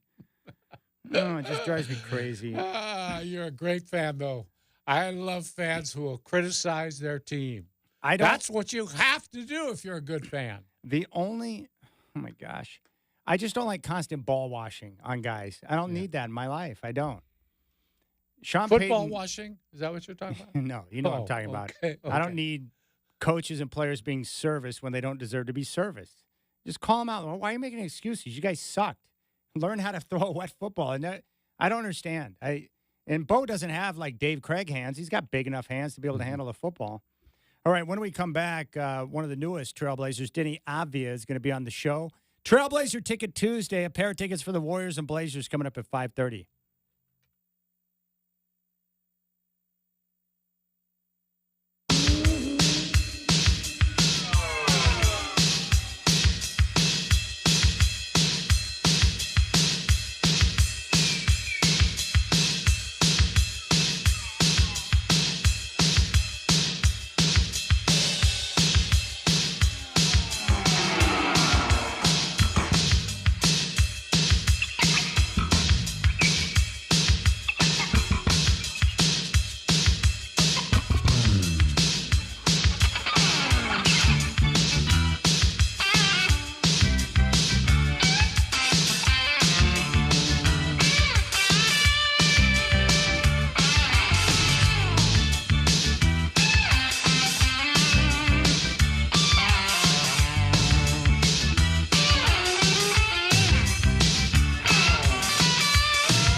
All right, Rip City Drive with Dwight and Chad live here at Trailblazers Media Day, and we're with one of the newest Trailblazers, Denny Avia, here on the show. Denny, good afternoon. It's great to have you in town. Thank you so much. It's great to be here. You know, I was excited when the deal went down and we knew you were going to come to town, just watching you develop over the years in terms of all the different things you can do on the floor. And we've talked to a couple of your teammates, and they're excited about the versatility you bring to the roster.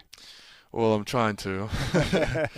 Making sure everybody's connected, making sure, like, the chemistry is there, making sure, like, I'm talking on the floor and, being one of the leaders and help to get some wins. Now, you've been on another team in the league, had a chance to see this team from a distance. You've been here now playing out at the practice facility. What do you see about this team that you didn't know before? Well, I see the amount of talent we got, the amount of talent, the amount of hungry guys that want to succeed, that want to be better, that want to win. And, you got to respect it, even though, I was in a similar situation last year, just in the east side. But seeing the hunger and seeing them wanting to improve every day and coming to the gym, it's something that you respect, and there's a lot of great things to work with. So I'm positive, I'm optimistic. So. What's been the big shift with you over the last year and a half to 2 years? Because I can see an absolute change in your game in terms of confidence, aggressiveness, decisiveness, and the way that you've played. What's been the big jump where you kind of the lights came on for you? Well, I've been working on my shooting a lot. I've been more consistent with that. Made sure I'm choosing the right spots that I want to shoot from, and then being decisive. Just being aggressive, being stronger, and know how to use my body more. It's something that comes with experience, and you're getting stronger. You know your game a little bit better. You know your go-to moves, and I feel like that's what I found. And I'm building from there. I wanted to establish a base, a good season that I can base on, and now I'm just building and growing my game. So it's fun. When you're playing against your teammates out there now, has anybody surprised you that this guy's better than I thought he was? I'm gonna say Scoot has a good motor to him, very athletic. Like as a rookie, you have some ups and downs, and it's a part of every rookie. But this guy's talented, man, and he wants to win and he wants to work, which is very nice to see. And he, even if he makes a mistake, he forget about it. He comes out in offense, he comes out in defense, and plays hard. And I felt like you see all the ups and downs as a rookie, and I know how tough it is because I've been in his situation, especially being a high draft pick like him. But this year I can see his he's mentally better. Feel like he's more confident, and I can already see him having a great jump this year. How difficult is that as a rookie to go through the ups and downs of the NBA life and trying to get better and going through the frustration? It's very tough. It's very tough, especially when you got expectations like he had. It's like being, I was a 9th pick, he was a 2nd. It's not the same, but you got a lot of people watching every step you make, every game you play, and there's 82 of them, and you can't be perfect in all 82. And sometimes the bad games and the games that nothing really goes for you, those are the games that, as a rookie, it's tough to forget about them because you're not that experienced. And then the fatigue comes in, long season, and but I feel like as you get older, it's getting better for sure. But this is definitely the hard part as a rookie. Yeah, I'm curious how you feel about that whole thing as a rookie, in that you came from a foreign country. Yeah. I mean, people did not. I mean, you were picked high. Yeah. But people didn't really know you. Didn't you feel that? They I didn't definitely felt it, because when you come from overseas, people don't respect you as much as if you're American playing in college, which is okay. I understand why. People are not really familiar with your game, and our game's a little different. But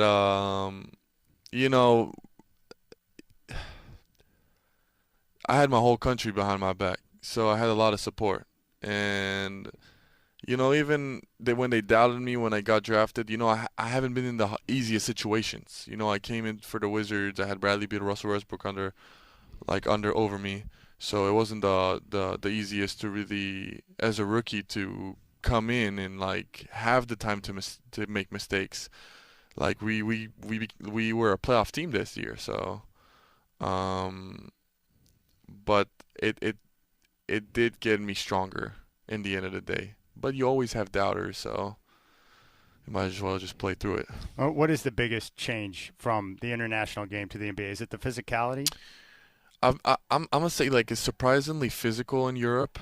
Because you're playing against some older men too. I know. I played since I was 16.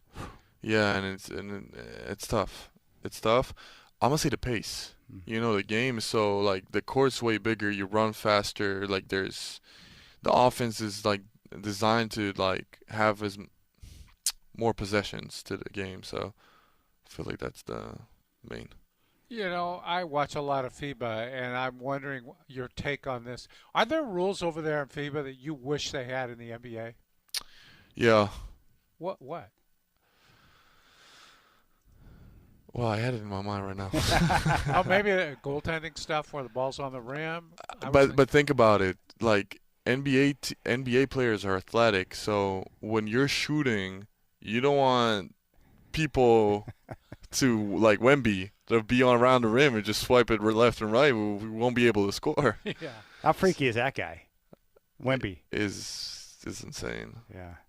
It's got to be nice. I was skeptical that he can move with this height like that, but you're not the only one. Yeah, I was skeptical. What's it like to have an entire country behind your back? My favorite trip I've ever taken was to Israel. I was over there for a few weeks. I don't blame you. Wonderful country. Oh my God. I love the Jewish people, and we talked with a gentleman in town who covers you and is from Israel. But I mean, like you've got an insane amount of fans who follow each and every game of your NBA career. That's got to be. Do you take a lot of pride in that? I definitely do, and they're awesome, and I love them, and I see them in every city, which is insane. It can be Oklahoma, New York, L.A., wherever. Whenever I'm there, they're there, and it's amazing. Like I can't forget the first time I was in the Garden. They was cheering for the Knicks, and they kind of introduced the opposite team. And when my name brought up, it was kind of I was like a Knick player, so it was insane. I would never forget it. But other than that, the fans are awesome. They brings me joy. It brings me, it brings light to my country those times. So I'm enjoying. The attacks on Israel a few months ago. How did that change you in terms of your approach and how you want to tackle each and every day? It made me understand there's bigger things than basketball. Obviously, like October 7th last year happened. It was horrible for me. Friends that are fighting in the army and family members, and playing a season through those ups and downs been a very, very challenging year. It made me stronger. It made me more to connect better with my country.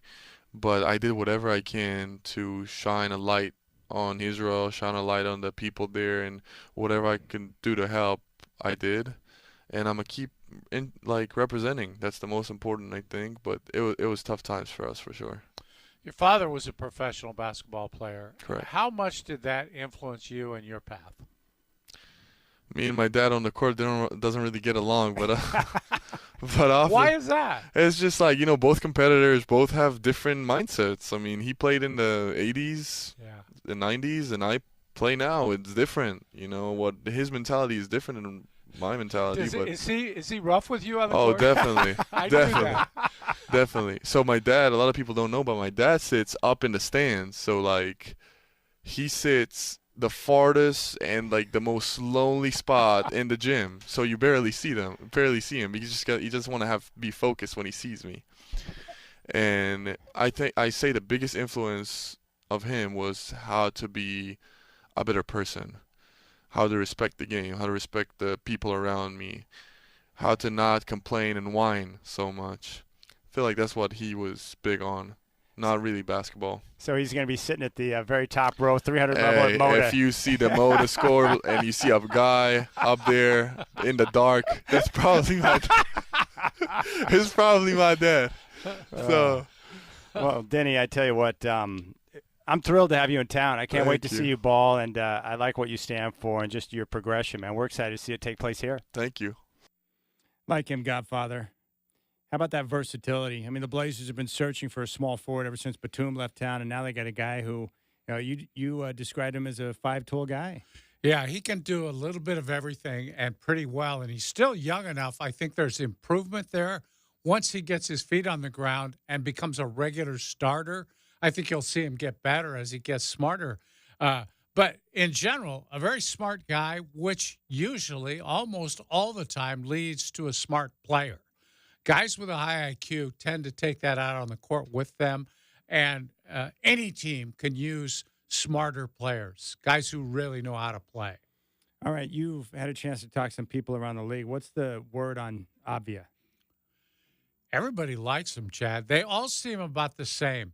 A guy who's going to be a very reliable starter for you, probably not an all-star level player, but a guy you can count on every night to do the job he's supposed to do on that night, whether it's make threes, guard a tough guy, whatever you need, rebound the ball.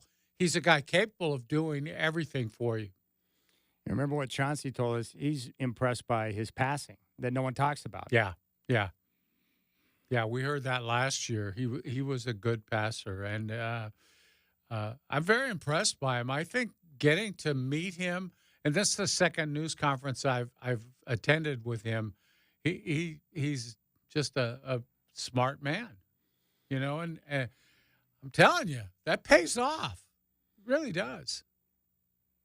I like smart basketball players. Yeah. Guys who understand the game.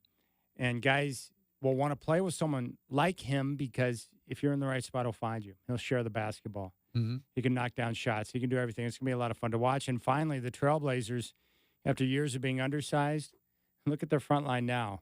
You've got Ayton up there, Jeremy Grant, Denny Avia. You've got bigger players. And that matters. Better length. They have been too small the last couple of years. They've been outsized, which leads to all kinds of problems on the boards and on defense. No and they question have about rim it. protectors now. If Robert Williams can stay healthy, and then you have Klingon coming on, you have two pretty good erasers at the rim. We'll hear from Joe Cronin coming up at 5:20, and then Trailblazer Ticket Tuesday. We got a pair of tickets for the Warriors and Blazers. That game will be on October 23rd at Moda Center, so we're going to give those away with a good little trivia question coming up at 5:30 after we hear from Joe Cronin. Big thanks to Denny Avia. We're excited to see him ball. Okay, let's talk some baseball. Miranda, I know you're out there somewhere. This is for you. Miranda. This is for you, sweetheart. All right, we got 4 matchups in the wild card, 2 on each side, AL and NL. We'll start with the Tigers and Astros. The Tigers took game 1. What are you looking for in this series with the Tigers and Astros? Well, I like the Tigers just because they haven't been in the playoffs in so long. I think I mentioned to you earlier, Houston had played 104, 103 playoff games since the Tigers had played 1, which is just incredible, the experience level That's on these wild. 2 teams. But let me tell you that Detroit jumped out and won game 1 today, 3-1. Now, here's the important thing about these playoffs, Chad. They are best of 3, which I'd rather see best of 5. Best of 3, and all 3 games are on the field of the highest seed. In other words, Detroit has to play all these games in Houston. That's tough. It is tough, but taking game 1 of a 3-game set is the most important, don't you think? Absolutely. They've got 2 games now where they only have to get 1. They can be a little more strategic in how they play them. They can save somebody back for a game 3 if they want. It's altogether different strategy. And so far, 2 road teams have won. Kansas City tonight shut out Baltimore 1-0 at Camden Yards.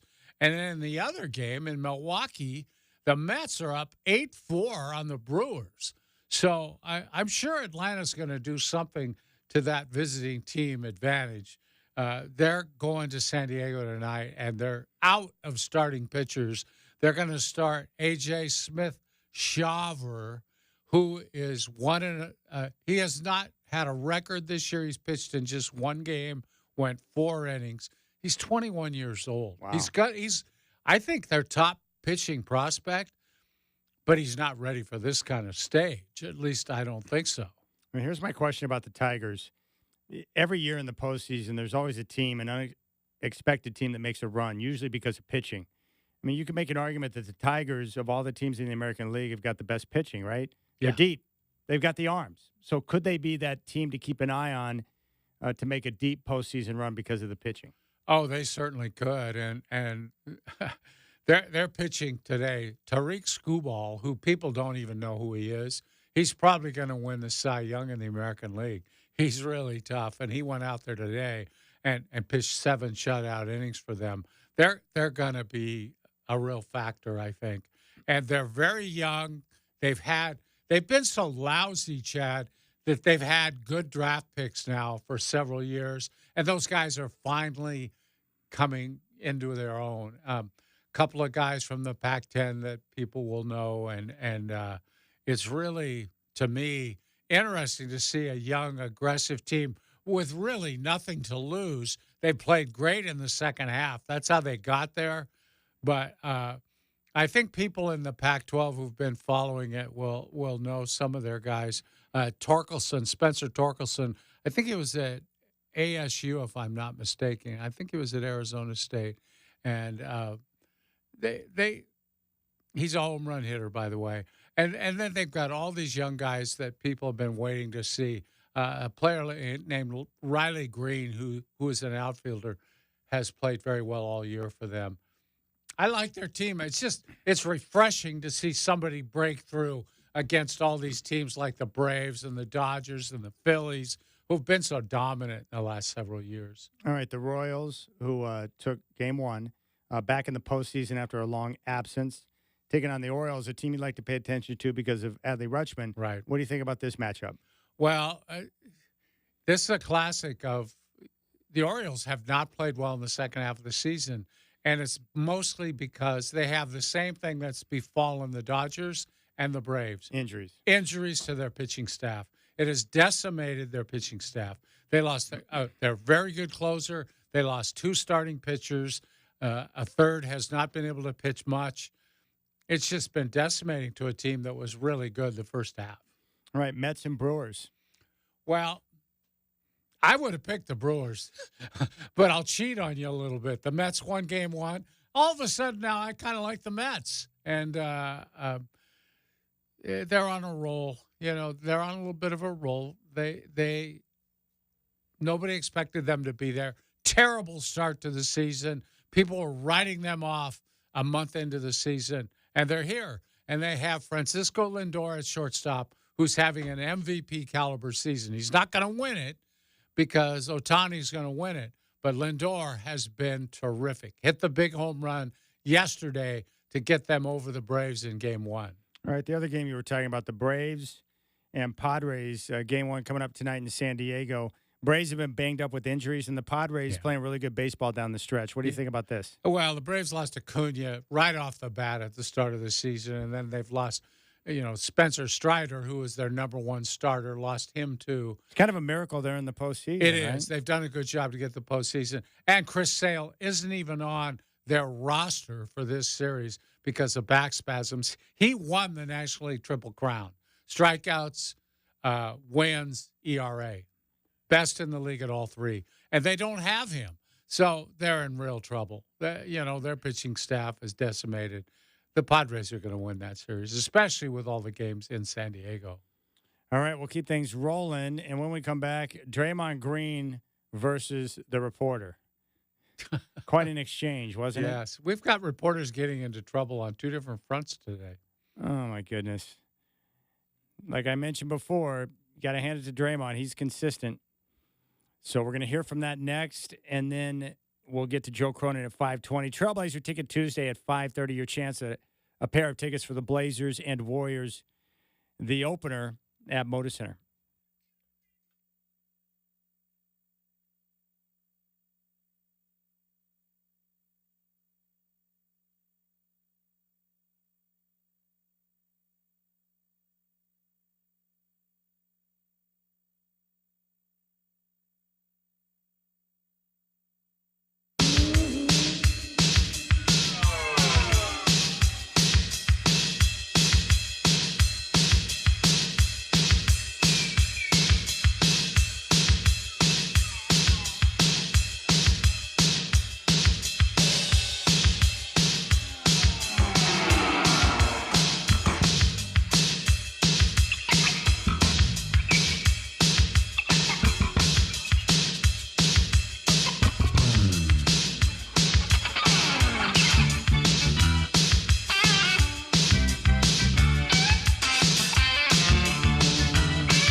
All right. Miranda has chimed back in, Godfather. Dear Skunk Vomit, good afternoon, Mr. Doing. Okay, I believe it. Thank you. More Dwight, less Chad, Miranda. She was satisfied with the baseball discussion. Miranda, don't I do enough for you? Isn't this enough? Lighten up a little here.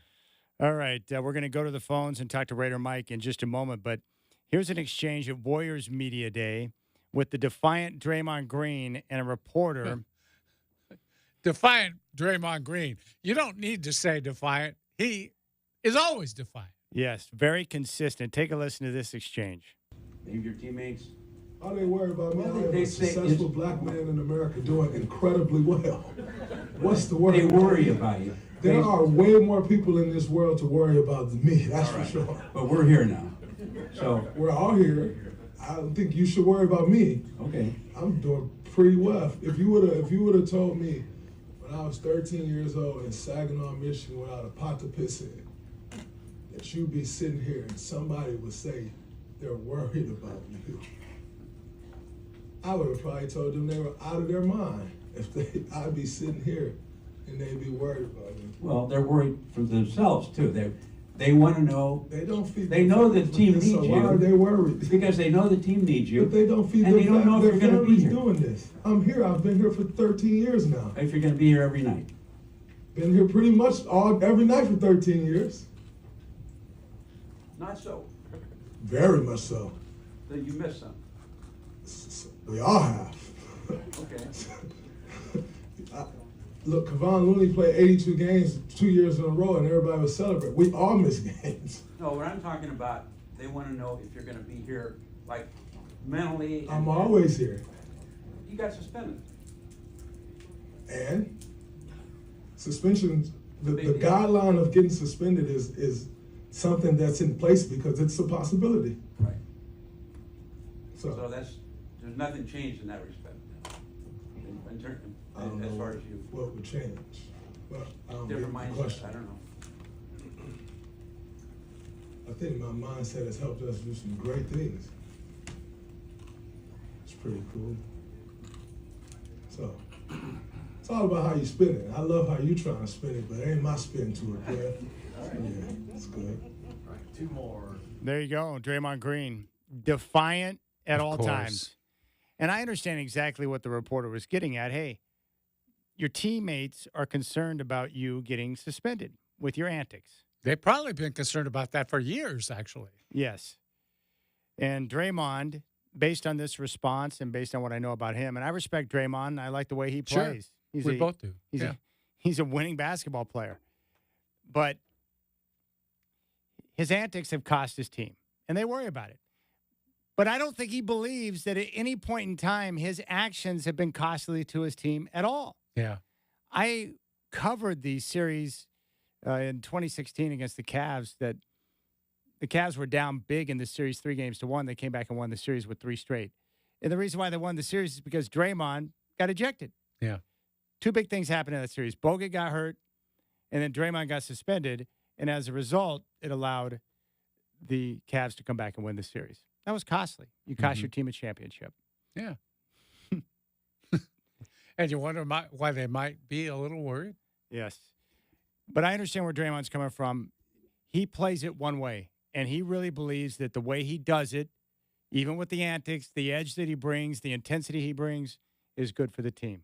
And the Warriors clearly want him to continue to be the way he's been because they've gone out of their way to encourage it and foster it. Right? Yes.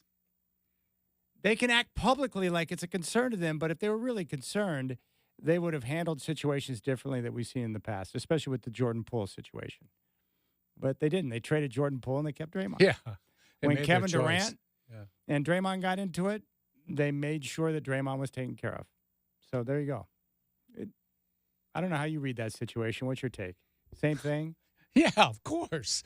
I don't think there's any other way to see it. I respect the reporter for kind of coming back at him a little bit. It was like he could have said more than he did, but at least he had the nerve to come back and say, yeah, they're concerned about you.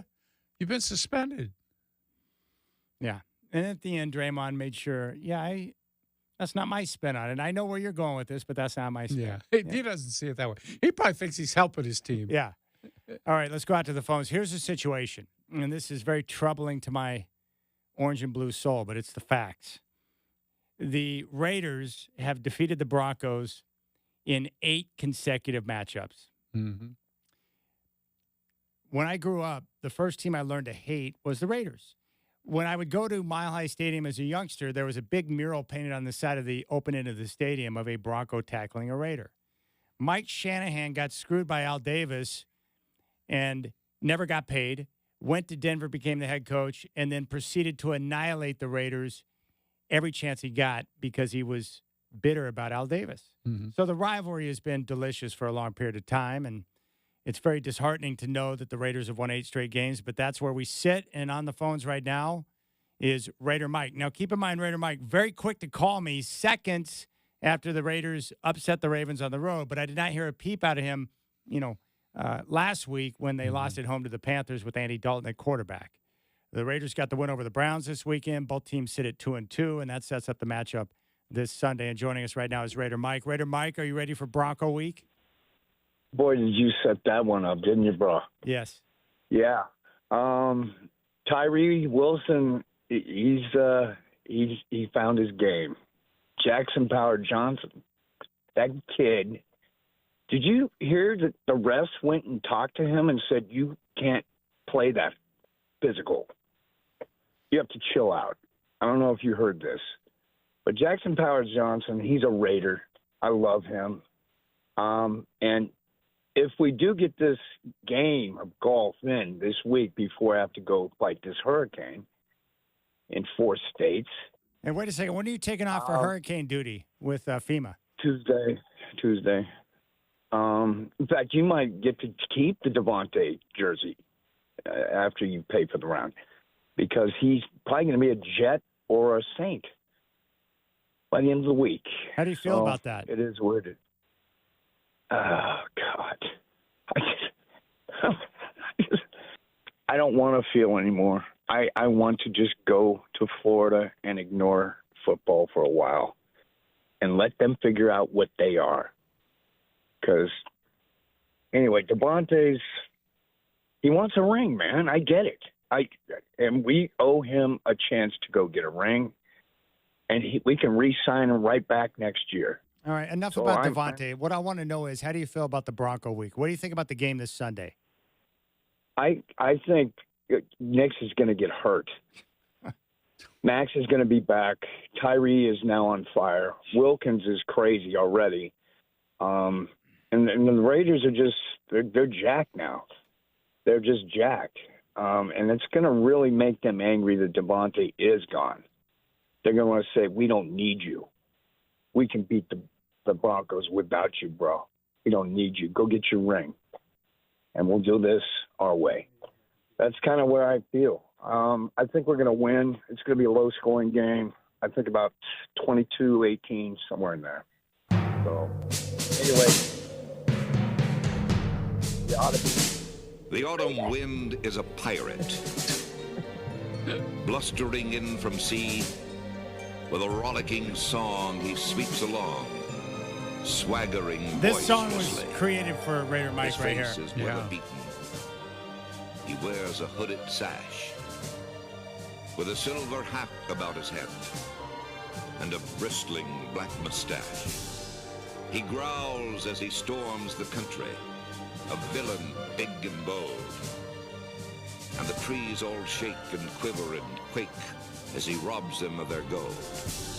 The autumn wind is a raider, pillaging just for fun.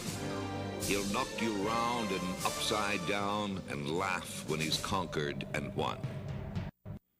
I mean, Godfather, I really can't say much. The bottom line is that the Broncos have lost 8 straight. And the genius, Sean Payton, hey, Sean. Yeah. I don't care because those games happened before you got here, but the reality is you got blood on your hands now, too, because you got your ass kicked by the Raiders last year.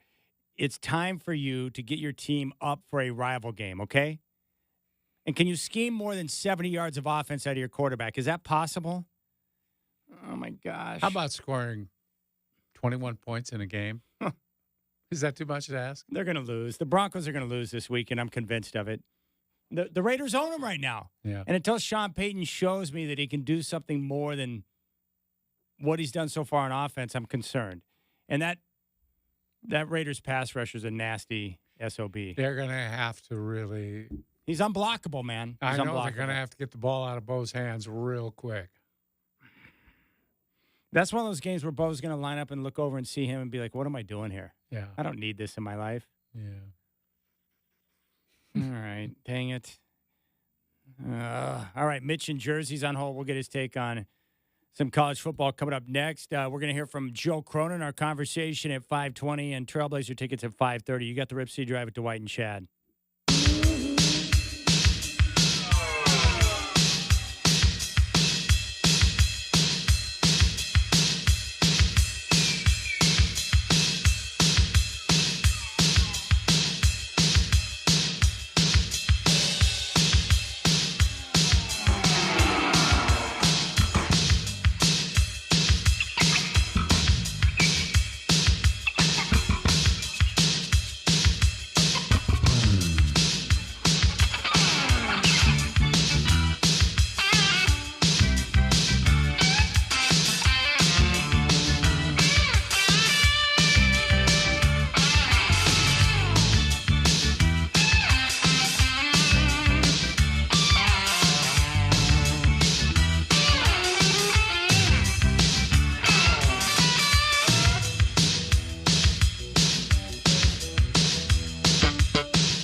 All right, what's up? 5 o'clock chat here. Trailblazer Ticket Tuesday. We have a pair of tickets for the opener against the Warriors on October 23rd.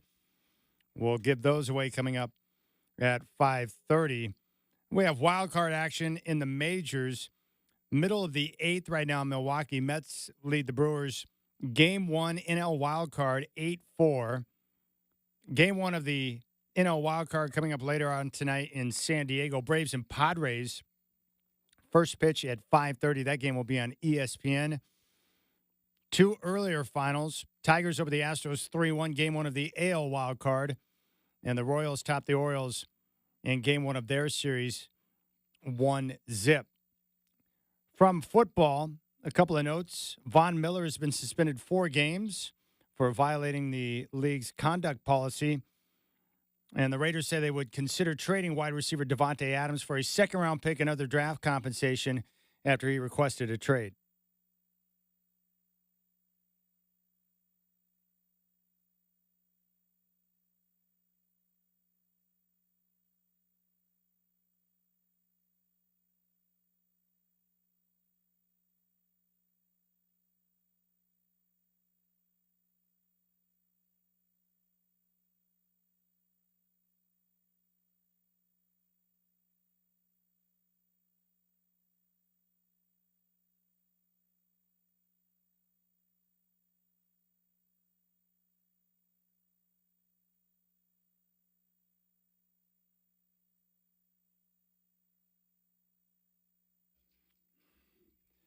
All right, Trailblazer Ticket Tuesday.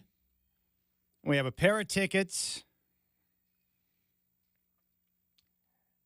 for the Warriors and Trailblazers at Moda Center on October 23rd. We're going to give those away after our conversation with Joe Cronin, which is coming up at 5:20. All you have to do is listen to us for your chance to win. And not just today, but every single Tuesday between now and the end of the basketball season, we'll have tickets to give away to each and every Trailblazers home game. Yeah, all the good games, good seats. It's a great deal. And all the bad games, too. Yeah. We got you covered. That's right. we're men of the people, that's for sure, Chad. There's no question about it. All right, here's the dilemma, and then we're going to go to the phones. Mitch in New Jersey wants to talk some college football. He's probably happy that the USC Trojans bounced back and got the win against Wisconsin. I mean, they came back with a furious rush there in the second half. And he's also probably happy that Drake London is showing his strength in the NFL with the Falcons. But here's the dilemma. So you've got Oregon and Ohio State. Now, I already told you about Justin Meyer's dilemma. It's like, dude, you bought season tickets. You could put your tickets on the secondary market and make mad cash and probably pay for your entire package for the entire season. Oh, yeah. Oh, no, I got friends and they expect me to be there and I'm a Duck fan and blah, blah, blah, blah, blah, blah, blah. Whatever. My problem is that that's a game I want to go to because that stadium, and I've been there for the best games they've had at Autzen. The atmosphere, you've been there for a number of games. It's awesome. And this is a big-time game with massive implications in the Big Ten, in the entire country, and, of course, with playoffs. Yeah. It's a big game because if you win the game, then you put yourself in a position to get the at-large bid because you're probably going to rematch these two teams later on in the year in the Big Ten title game. Yeah. Wouldn't you agree with that? Oh, yeah. They look like they're For on sure. a collision course. Yeah. We're still trying to figure out exactly what Oregon is, but they're getting better with each passing week.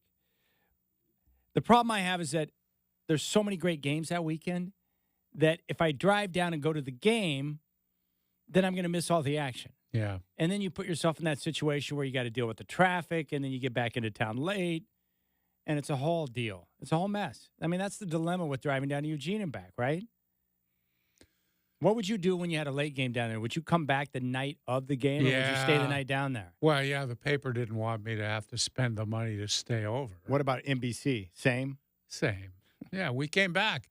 I was just telling somebody this yesterday. The whole thing about driving back, you have to write a story after the game. So you're leaving at 12. You figure, well, the parking lot is cleared out by now. It should be an easier drive home. No, those guys are still out there in the parking lot drinking, So you have a little trouble getting out of the lot. Then you hit that freeway. Between Eugene and Albany, where the fog sets in late at night, it's raining, it's the winter, and people are swerving all over the road. It's like a death trap. I hated that part of it. All right, here's the other issue. And by the way, what a great weekend it's going to be next week. And on Friday, a couple of games I'm looking at. Number 25, UNLV will play at Utah State. UNLV, the reason why they're important to watch right now, they're undefeated, and they're also ranked in the top 25, but they're that group of 5 school that has the inside track to a playoff berth, which is pretty sweet. And they just had their quarterback quit, and their backup quarterback might be better. Yes. So something to keep an eye on. Arizona State is going to host Utah on Friday night, 7:30 kick on ESPN. I know a lot of you don't care about ASU. I do. They're my adopted team. Kenny Dillingham's doing a heck of a job. They're 3-1. They've only got one loss at Texas Tech. They're going to play this weekend at home against Kansas, and then they get to host Utah, which is banged up and coming off a tough home loss to Arizona. So that's how we kick off our college football weekend. And then all of a sudden, check out the games that are on tap for that Saturday. Ohio State and Oregon, Penn State at USC, Washington travels to Iowa, South Carolina at Bama, and you keep working through the schedule. Texas and Oklahoma, Red River rivalry. Yeah. That's a big game in Are my they life. still playing that in Dallas? They are. At the Cotton Bowl, the old school Cotton Bowl. Yeah. Not at Jerry's World. Yeah. Halfway in between both schools. Stanford's at Notre Dame. Arizona at BYU. Right now, the Cougars, 5-0, and one of the big surprises in the country and in the Big 12. And Arizona's coming off the big road win that they had at Utah. Mississippi State is at Georgia. Florida and Tennessee. Washington State and Fresno State. The Cougs, 4-1, coming off their loss to Boise State. Oregon State's at Nevada. And this one here at 7:15 on Saturday night. Kansas State at 4-1 at Colorado, who is 4-1. That's a Right. big-time football game with the way the Buffs are playing. Mhm. There's too many games. Yeah, a lot of games. That's a day where I want to be sitting in front of the television watching all the action, including Oregon and Ohio State. And make a couple $1,000s if you sell your tickets, right? Well, that's what Justin should do. Yeah. Yeah, that's what I'm saying. But he won't because he's a dum-dum. No offense, Justin, but come on, man. Think of all the things you could pay for with that. Your tickets and that package of NFL games you bought without your wife's consent. Right. You can get yourself out of a lot of trouble, Justin. We're here And to take help. her out to a very nice dinner on Sunday. But where do you stand? If you had a press pass, would you rather cover the Ducks and the Buckeyes or be in a position to watch all the action? No. I think if I were writing about, it's the big game of the Ducks season and really the first big time Big Ten clash that they've ever faced. It'll be a memorable game, I believe, no matter what happens. And somebody might get run out of that stadium, but it still would be a memorable game. All right, let's go out to the phones. Mitch in New Jersey. Mitch, my friend, welcome back to the show. What is on your mind? Hey, guys. How's it going, Chad? Fabulous. Good, How are good. you? Oh, good. Thanks, well. Just stick to sports. Don't only pay attention to sports. You know what I'm saying? No, I do not know what you're saying. Well, first of all, it could be a possibility the Mets. I mean, the Dodgers play the Mets and then the Yankees. If the Yankees make it to the World Series, that'd be something. Make 2 trips to New York, and they were there before earlier. But let me say, I know I was eating crow last week with USC against Michigan. I mean, 3 tackles. The quarterback only throws 32 yards. I know Bo Nix threw 60 and beat Aaron Rodgers. You got to be happy with that. Ridiculous. But, I was happy. That was a game that USA should have had. They play well enough. The defense has turned around. It didn't look good the first quarter and a half. Even the half didn't look too good. But they shut them down. It was a great game. I'm liking it. I think USC can make the 12 teams in the playoffs. It's a little ridiculous, but some upsets. You saw Georgia got beaten, and so did my Jackson Dart, Old Mississippi, ex-USC quarterback. I thought he was going to run for the Heisman, but he's going to have to rebound, hopefully. But it's going to be a great season for college ball. Oh, there's no question about it, Mitch. I'm loving all of it, man. I love this action. I'm looking at USC's schedule right now. So they're going to be at Minnesota this weekend, Penn State, Maryland, Rutgers. And Rutgers is underrated, very good right now. Greg Schiano's got that team playing great defense, and they run the football. They're at Washington, Nebraska, UCLA, and Notre Dame. So the 2 big games, Godfather, Penn State and Notre Dame. So still a chance for USC to if they don't slip up anymore to jump in and grab one of those at-large bids. Yeah, I just don't think they're good enough. They might be. They do have a very favorable schedule to do something like that, though. You're right, though. I feel like they'll probably slip up and lose another game. Yeah. That just feels like something USC would do. I'm sorry about that, Mitch. What's your early feel on Oregon, Ohio State? I'll tell you what. Ohio State hasn't really played all that well either, and they've played a very easy schedule. Teams they should hammer, and they mostly have. I still think Ohio State wins that game. I just don't see enough out of the Ducks right now. They have played Akron, Yeah. Western Michigan, Marshall, and then Michigan State. Now, in their defense, they did smash every single one of their opponents, Yeah. but they haven't played anyone. And they're going to take on Iowa. Oh, that could be hideous this weekend. Another situation for Ohio State, look-ahead game, and you're playing Iowa. Iowa's one of those teams that I think should be banned from all television. Unwatchable football that they put out there. How can you go so many seasons in a row without having an offense? With Kirk Ferentz as your head coach? Yeah. He just doesn't care much about it. And he doesn't let his defense put his offense in any bad spot. Are people in Iowa offended by high scoring, by points, the forward pass? They might be. Certainly there's evidence there that somebody's offended by it. Shacker, do you have a college team? Is it the Beavs? Do you have a college team that you follow? I know you're a 49er fan. Are you a Bay Area fan? Yeah, What, I'm you Cal? more of an NFL fan, but yeah, I'm all in with the Beavs. That's all that matters to me. How great would it be I want if the Beavs to win every game?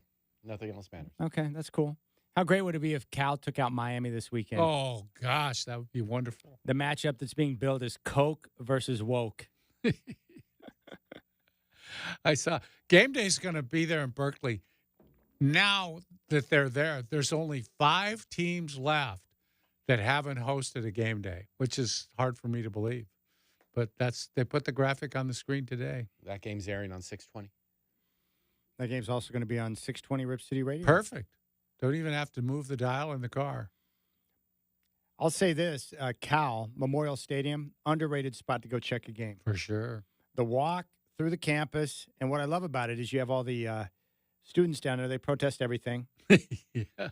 They're carrying signs. They have great breakfast spots surrounding Berkeley. Mm-hmm. I lived right there in Emeryville, which was kind of nestled up next to, Berkeley, and great restaurants down there. Great food. And the walk through campus leading up to the stadium was terrific. I went to the Texas game a few years ago. I've never seen anything like it where you have two opposite ends of the spectrum colliding. All these people from Texas in their burnt orange, and I mean, they were Texas fans everywhere. Yeah. And me and Steve were walking through the campus in Berkeley with all these people from Texas walking by all of these different student housing projects with kids outside protesting with their signs, all these different things that were going on, animal testing or whatever. Yeah. And you got people from Texas rolling through Berkeley. Never seen anything like it. Pretty wild. Mario Cristobal will probably lose that game. I think it's entirely possible because Wilcox he'll have something for him. I'll tell you that. Wilcox is coaching his tail off. Yeah, no support from the school or the administration. Yeah, toughest place to coach in the country, I think. Very tough. Brutal. They don't even want football there, I don't think. There are probably people that protest the football program and want it banned. Yeah. That's how crazy they are down there.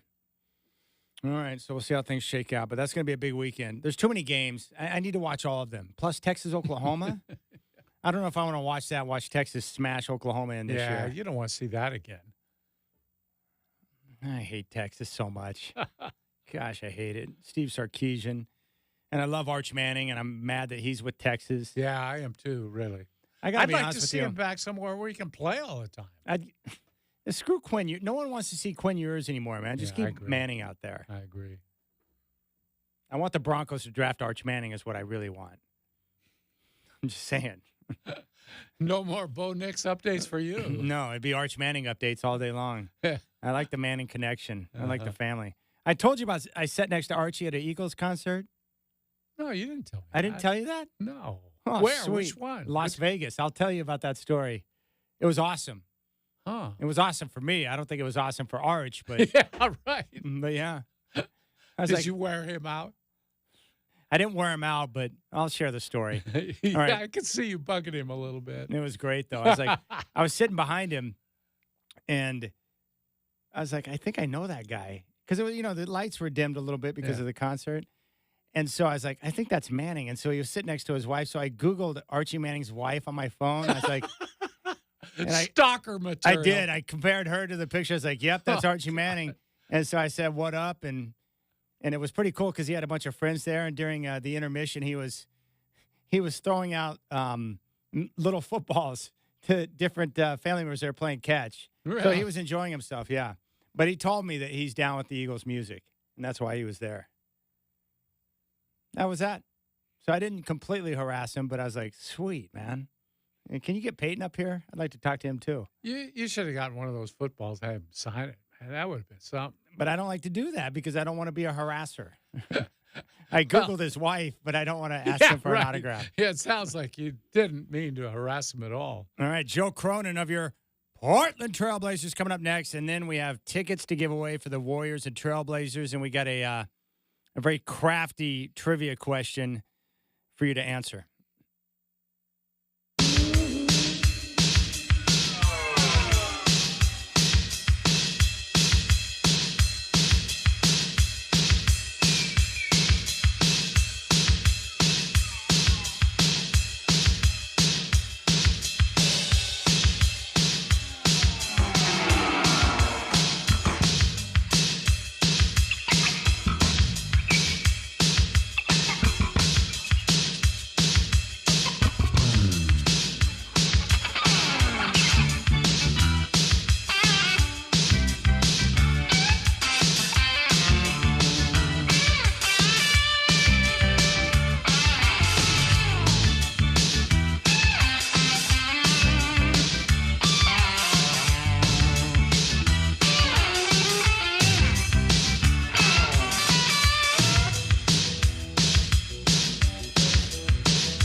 All right, it's 5:23. As soon as our conversation with Joe Cronin is finished, it's Trailblazer Ticket Tuesday time.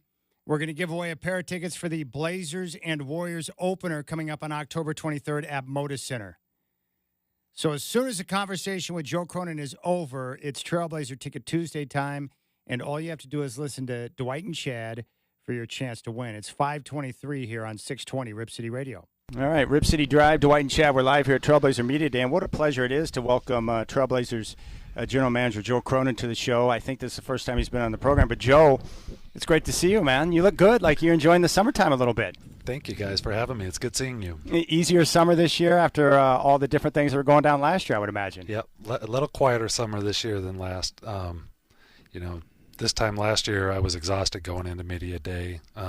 This summer has been the draft was really heavy for us, as far as we got the Denny trade done that afternoon and the Donovan Clingan draft pick that night. But it was all condensed into one day, and the rest of the summer we've just been, working on a lot of stuff internally, doing a lot of player development, and then, of course, we're at a stage with our roster where we've got a lot of work still to do. We have to get a lot better still. So, but we've been more opportunistic, just trying to, stay active in the market, but, knowing that we don't have to be in a huge rush here to make a big move because we like what we have right now. We want to see it grow a little bit, and we can get back into it as the season goes along. Take us back to draft night real quick. It seemed like a major win at the time for the franchise, but did you expect Clingan to be there with an opportunity to select him? How did that play out as you were going through the evening? Mm-hmm. I didn't. I thought, one of two things would happen. I thought someone would take him ahead of us, just one of the teams that had those picks already, or I thought somebody would trade up and get him. His camp told us early on, hey, there's a slight chance he could get to you. But I always thought somebody would jump up ahead of us. And it's something we were doing as well, as exploring all those move-up options in case we felt like we needed to. And just felt really fortunate that it broke the way it did. You've had a chance to watch these guys out at the PF for several weeks now. What have you seen that you like, Joe? Mm-hmm. The number one thing I've seen is the competitiveness of the group. It's something we're really going to, it's something we've been trying to build and something that we've continually stressed, but something that we're really going to see play out this year is the competitiveness of this group and how these guys are going to have to compete for the roles that they earn. Like, Chauncey's going into this with no preconceived notions. Like, it doesn't matter where we drafted you or how much we pay you, you're going to earn everything you get, and Chauncey will also say things like, we don't make that decision, you do. This has got to play out in camp. And, we've had all of our guys here for the last 3 weeks basically playing a ton of 5-on-5 every day. And consistently, that's what we've seen is just guys really going at it, playing hard, trying to make their marks in this league. And for us, that's exciting, like seeing that competitive drive and spirit. For Scoot Henderson, important offseason for him after a challenging, rookie year with ups and downs that you see from rookies. But what do you make of the work that he's put in during the course of the summer and the progress in his game? Mm-hmm. It's one thing, you really study throughout the draft process and going into the draft before you make these selections is what type of worker are they? How are they wired? What's their mentality? And, you hope your intel's correct, but you never really know until you get a guy. And, being with Scoop for over a year now, it's probably the thing that gives me the most comfort and the most positivity about him is he's just wired to succeed. The way he works, the way he studies the game, the way he's so passionate about it. So it's been fun to watch that progress, and see him be so committed to his game.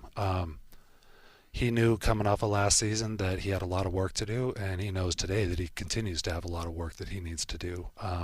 But we're continuing to see him make steps, This year is going to be interesting for him. He's obviously really capable, and I think we saw a lot of those capabilities the last 2-3 months of the season. We want to see that more consistently. And at the same time, we also know, okay, this is still a 20-year-old point guard who's trying to learn to navigate. There's going to be some lapses in judgment or, struggles making reads or inconsistencies shooting the ball or missed defensive assignments. Like we've got to, learn to, accept those, but yet fix them as quickly as possible. We're obviously really excited about him, but also know that, hey, he's a work in progress. He's 20. Okay, now what about Shaden Sharp? What are you looking to see from him? Yeah. A lot of the same stuff. I think Shaden, we're fortunate we at least got an extra year from him. Granted, it was only 30-some games, but we at least got to see him put together a pretty good run of basketball where, being a lead guy, being high usage, putting up decent efficiency, being a pretty good two-way player. For Shaden is just take these steps. It's how can we increase your usage and your efficiency at the same time? Can we, maximize your shot selection? Can we get you to better spaces on the floor? Can we use you in the open floor more and as a cutter? Can you provide consistent, impactful defense? So it's for Shaden, it's not showing these flashes or not just putting up 25 and 5. It's can you play winning basketball and move that bottom line? So you see him as a high usage guy. That's his future? I think so. We've seen enough in his ball skills and feel and shot creation to be able to point to in a direction that we think he's going to be one that, is going to need the ball and can go get it. Our key balance right now, especially in his early years, is putting him in some positions to succeed and trying to maintain his efficiency. So we'll tell him things like, hey, in a closeout situation, we need you to fire that three. We don't want you to get off the ball there. We don't want you to put it down. You just got to let it go. Just working on those things. He's still figuring out how to play. Hey, Joe, last year I remember Chauncey Billups towards the end of the season, he would joke about just getting tired of hearing from the trainers and the injury report game to game because so many guys were out of the lineup and you dealt with so many injuries. I know what that's like as a coach and not knowing who you're going to have available night to night, but for you and your staff, how difficult is that in terms of not getting access to some of the usable data that you want to be able to know what you have in certain players and different combinations of guys on the floor? Mm-hmm. That was probably the most difficult thing about last season. We didn't have high expectations necessarily from a one-loss standpoint, but we hope to walk away with at least a pretty good amount of clarity as to what this roster is. Both from an individual level, like where are these guys headed, which guys can be a long-term part of this, and from a team level, like what systems are we putting in place, like, style of play-wise that are, going to be like drivers for us winning basketball games in the future. And coming out of last season, I just had a lot of question marks. And to your point about the data, like we just didn't get a whole lot of it, from individuals or from rotations. So one thing I would love to get this year is more clarity, and gain more focus on, okay, this is where each individual is headed and this is where systemically, this is succeeding for us. Curious too, everybody's talking about the next draft and how good it's going to be, and there's obviously a lot of guys available who can help NBA teams. Is it possible even to get a draft pick back in a deal with anybody now, knowing how good that class is? Mm-hmm.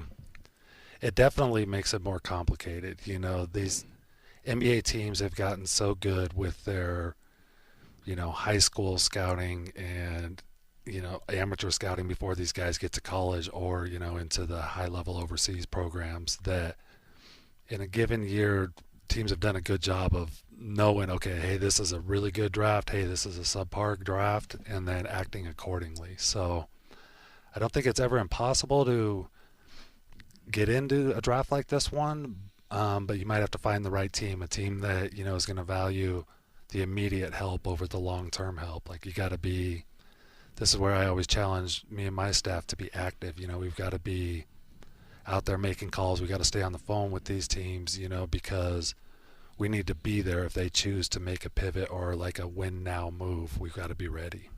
How excited are you about Denny Avdia and his versatility? And then you also get a guy on such a team-friendly contract. I mean, it's like the best of both worlds, but your thoughts on that deal and what he's going to bring? Mm-hmm. was thrilled to get that one done. It's something we were trying to do, at the trade deadline the previous February. We're really active trying to get talks with Washington to a place where they would actually listen, but they just weren't there yet. So when talks regenerated back in May and June, was excited, and then it was just, okay, I knew he had a huge market, and I knew a lot of teams were interested. It was getting an offer together that was, very strong, that put us in the pole position, and it took that whole draft week to get that done. I thought, like, Monday, Tuesday, I was worried, okay, we don't have it. But by Thursday, we started getting real momentum, and we're just really excited once that got done. And for all those reasons you just said, Denny's, he's a really good player. He's got a lot of growth left in his game. He brings so many things that we don't do. He's got his versatility, handle, pass, shoot, guard, passion, spirit, all these things that we're hoping to find more of. And Denny checks so many of those boxes, along with, like you said, the good contract and the certainty that he's going to be here a long time. Had some rough season lately, Joe, and I'm curious whether or not you think that has impacted your young players. You talked about the energy you're seeing at the practice facility. You think they're okay moving forward now and ready to kind of shake that a little bit? It's a great question, and it's definitely something I'm mindful of and paying close attention to, because I worry about that as well, that, does sustained losing negatively impact a player long term? And I think, the answer is yes, it can. The part that gives me comfort and the part where I'm really confident that we're good at is knowing that our environment is strong for these guys. And I think we've seen, like, the way they respond to Chauncey, say like last year was a good example, where a lot of injuries, couple of really bad losses, but not a real positive season. But I thought they always played hard, and that's the thing I really point to, is do they come out and compete every night? And as I see them do that, and I see their spirit, and I know their competitive drive, I'm pretty comfortable knowing that as soon as we're ready to take that step, they're going to be right there with it, and they're not going to bring those bad habits with them. But I do think, like, you got to have the right environment. If you don't, you could lose them.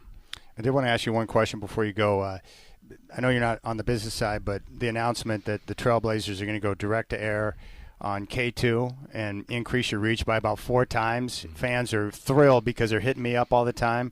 What do you think about that deal, getting it done, and now everyone having access across the state to Trailblazer games? Yeah, ecstatic. I mean, it's such a cool thing for Trailblazer fans, and it's something like, how do you even sum it up? Like, they get to, from the ground floor, join this journey with us. Every person that's not able to go to a game, every person that may have lost touch with the team over the years. Now we have a great avenue for them to watch this group and to hopefully fall in love with this group.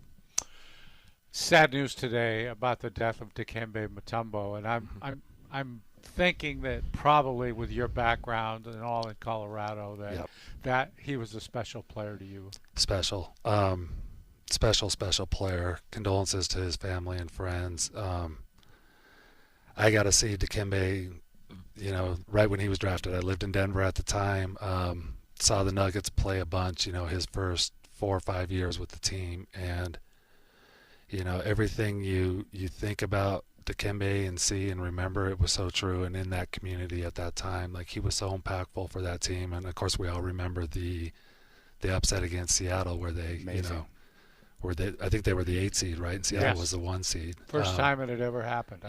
With Dikembe laying on the floor with the ball above his head celebrating. But, I mean, he was just, a special player in our league, a special player for that city, a special person for the game of basketball and for the world as a whole. I mean, the work that he did, just, you can't say I can't, commend him enough for the work he's done for, people in Africa and America and all these different countries. He's just one of the great ones.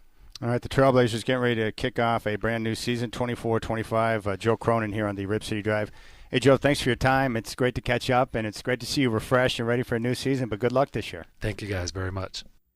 All right, there's Joe Cronin. Big thanks to him for taking time to join us. He seems like he's in a better place too, Godfather. I think last offseason with the dealing of Dame and that long process, it probably took a lot out of him going into a brand new season. But this year, they got their players set. He's got a lot of work to do with the roster. He said and told us that they have a lot of work to do, but that's where they're at. But he seems pretty excited about some of the talent they got. What were some of your takeaways with what he had to say? Well, I was impressed with how relaxed he seemed to be with the interview. He was very open and, like I said, relaxed. And I think he's feeling good about the roster as it stands now. Yeah. He wants the same thing we want. Long action of both Scoot and Shaden being on the floor together so we get a better idea of what we got. Yeah, he wants that. Let's just see if we get it. I mean, I hope so. That's what we're looking for. More data, More data.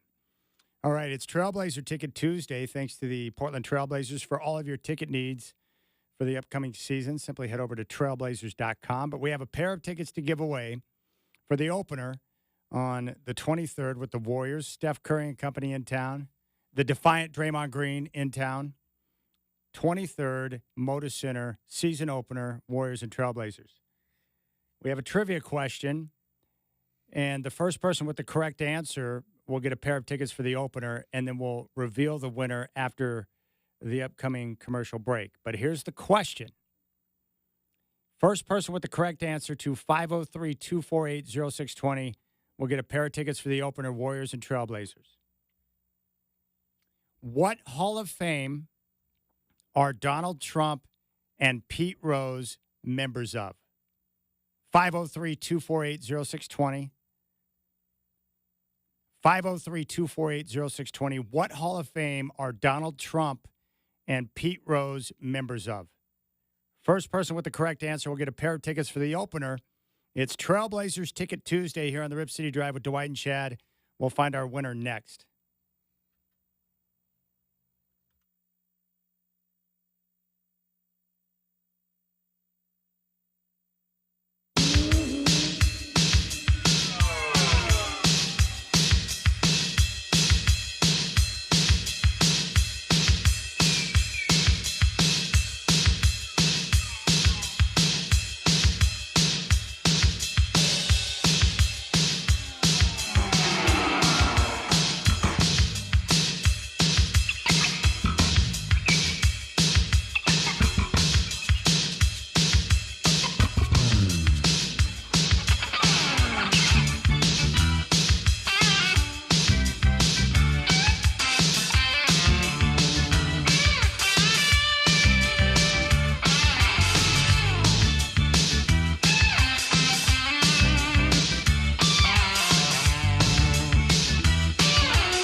All right, Godfather, this stat that was put out by Bob Nightingale is amazing to me.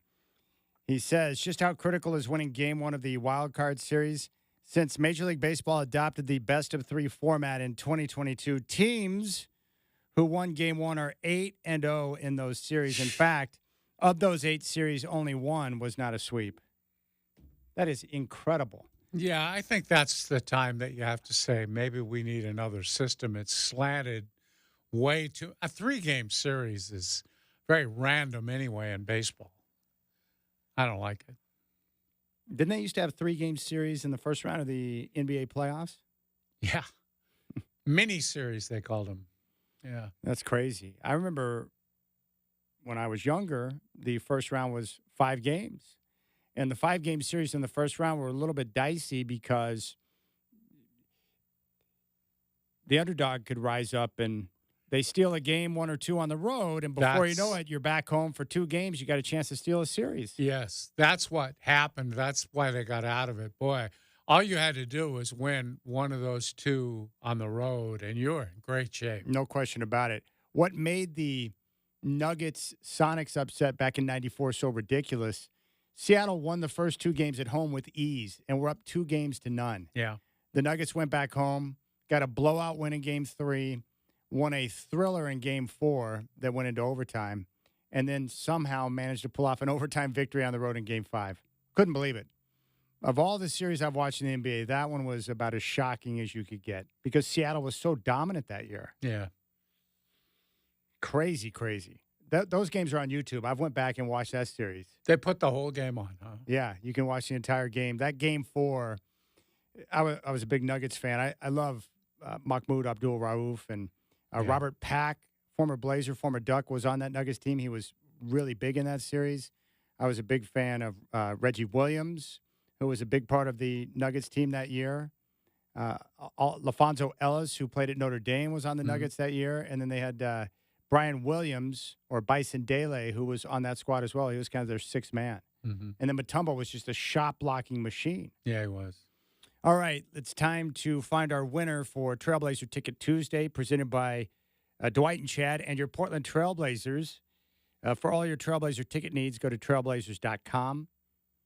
And we had a simple trivia question. Let's go out to the phones and bring on Steven, who's in Westland. Steven, welcome to the Rip City Drive, my friend.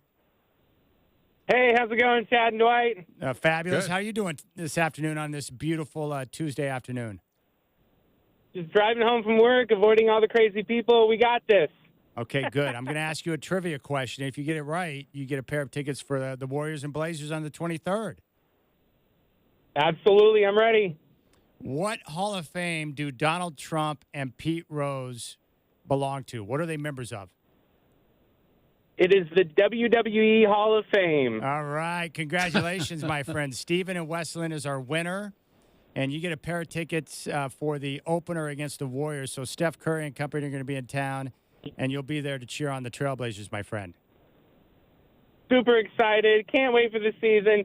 35 wins. I'm not ready to capture the flag. Okay, you got it, my friend. I'm ready for flag, but if you're not ready, that's fine, too. I'm going to put you on hold. But, Stephen, thanks for listening, man, and have fun. Thank you. That's simple. Yeah. We are here for the people. That's how we roll, right? And Stephen probably has in his memory bank that clip of Pete Rose in the costume of the San Diego Chicken taking a power slam from Kane. We watched that clip before the show today. It was fabulous. Yes, it was. I'm telling you, man, you totally screwed up. You had a chance to be a heel in Portland wrestling, and you passed on it. That was a dumb move on your part. If I could have just been a heel, like a heel manager or something, I would have loved that. I'm not going to let them put me in the ring as a referee to where both wrestlers would be combining to make me the fool. Okay, now that I've had a chance to get to know you a little bit better, in my estimation, the 2 biggest mistakes that you have ever made. Oh, here we go. One was selling your house down in Mesa, Arizona. That was a dumb move. And refusing to be a part of Portland wrestling, where you could have been an official, a referee. You probably would have been made a heel, but you would have become a star. and you missed it, man. You missed your calling. Pete Rose did it. You could do it. If Charlie Hustle can do it, you can do it. And not only that, but Charlie Hustle, how about him willing to allow Kane to do a pile driver on him? How trusting do you have to be to allow a guy to put you in that type of position? There have been guys with serious injuries. If the guy giving the power bomb isn't, the best, if he isn't careful with you.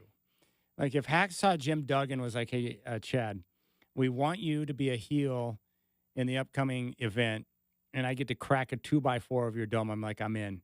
I would trust Hacksaw not to kill me, and then I could become famous. I'd be down with that. I know you would. I always dreamed about being a heel manager, though. And I still have these dreams. I got to get to Triple H and tell him I think pro wrestling ought to have a replay. They ought to have a replay official. I could be the heel replay official and cheat for the bad guys all the time. And we could see a replay where the guy plainly wasn't pinned. And I'd say, yeah, he was pinned. That was a 3 count. It was a little quick 3 count, but yeah, it was a 3 count. They would hate me so bad. And they need to get into this replay thing. You know what was awesome? If you go back and watch Game 7 of the 98 finals with the Jazz and Bulls, Dennis Rodman and freaking Karl Malone are out there in the middle of a Game 7 exchanging wrestling signs on the floor, which is amazing to me. Karl Malone was hitting shots, and he's running up the floor putting his diamond cutter sign up in the air. Diamond Dallas Page. I just love that so much. They were putting on a show for their upcoming match in the middle of a finals, Game 7. I know. That's cool, man. Yeah. Karl Malone's hitting fadeaways like always from the elbow, swish, running up the floor in a Game 7, making the Diamond Dallas Page sign. I freaking love that. Did you like that match with him and D. Rodman? Yeah, it was okay. What are you going to expect when you get guys that aren't really wrestlers? They're good athletes, though. They were able to pull it off. Well, Malone had such a, his body was so amazing. The guy that's really a good wrestler now is Paul. What's his name? Michael? Is it Logan Paul? Is that the one? Yeah, it's Logan Paul. Logan who's Paul. doing the wrestling. Jake Paul is the boxer. You'd think he'd been doing it all. And McAfee. You should see McAfee in the ring. Is he good? Oh, he's really good. He's doing flips. He's doing, dives off the turnbuckle. And he drank beers with Stone Cold. Yeah, he did. Before he got, what's that? What's his move the called? Stunner. Stunner. Stone Cold Stunner. He took one of those. Yeah. I love it, man. Everyone, you, Shacker, Burkhart, and Casey over in promotions, all big wrestling fans. Well, geez, you combine those IQs, and you're talking about genius level. Well, the thing with me is, I was a huge wrestling fan when I was younger, and then once I got into other sports, I just stopped following it, regularly. And that's a shame because I run into that. Justin's the same way in the morning. And so you guys all quit watching it before it got really good. It has gotten so much better nowadays. The in-ring stuff is so much more entertaining. Well, because, like here, Portland wrestling was huge. Well, in Tulsa, Oklahoma, wrestling was huge. Oh, yeah. My mom would never take me to some of the matches that were going on in Tulsa, though. She thought it was unsavory. Let's just put it that way. Yeah, well, you had Jim Ross doing the broadcasting, too, probably. I went to one of his events. Oh, by the way, here's the story real quick on I already told you the story on Manning. But I went to a Jim Ross event down in the Bay Area. He came on the show, and then he's like, hey, you should come down. And I had a chance to meet him, and he knew I was a Sooner. And, of course, he's a Sooner. And so he's a cool dude, man. Yeah.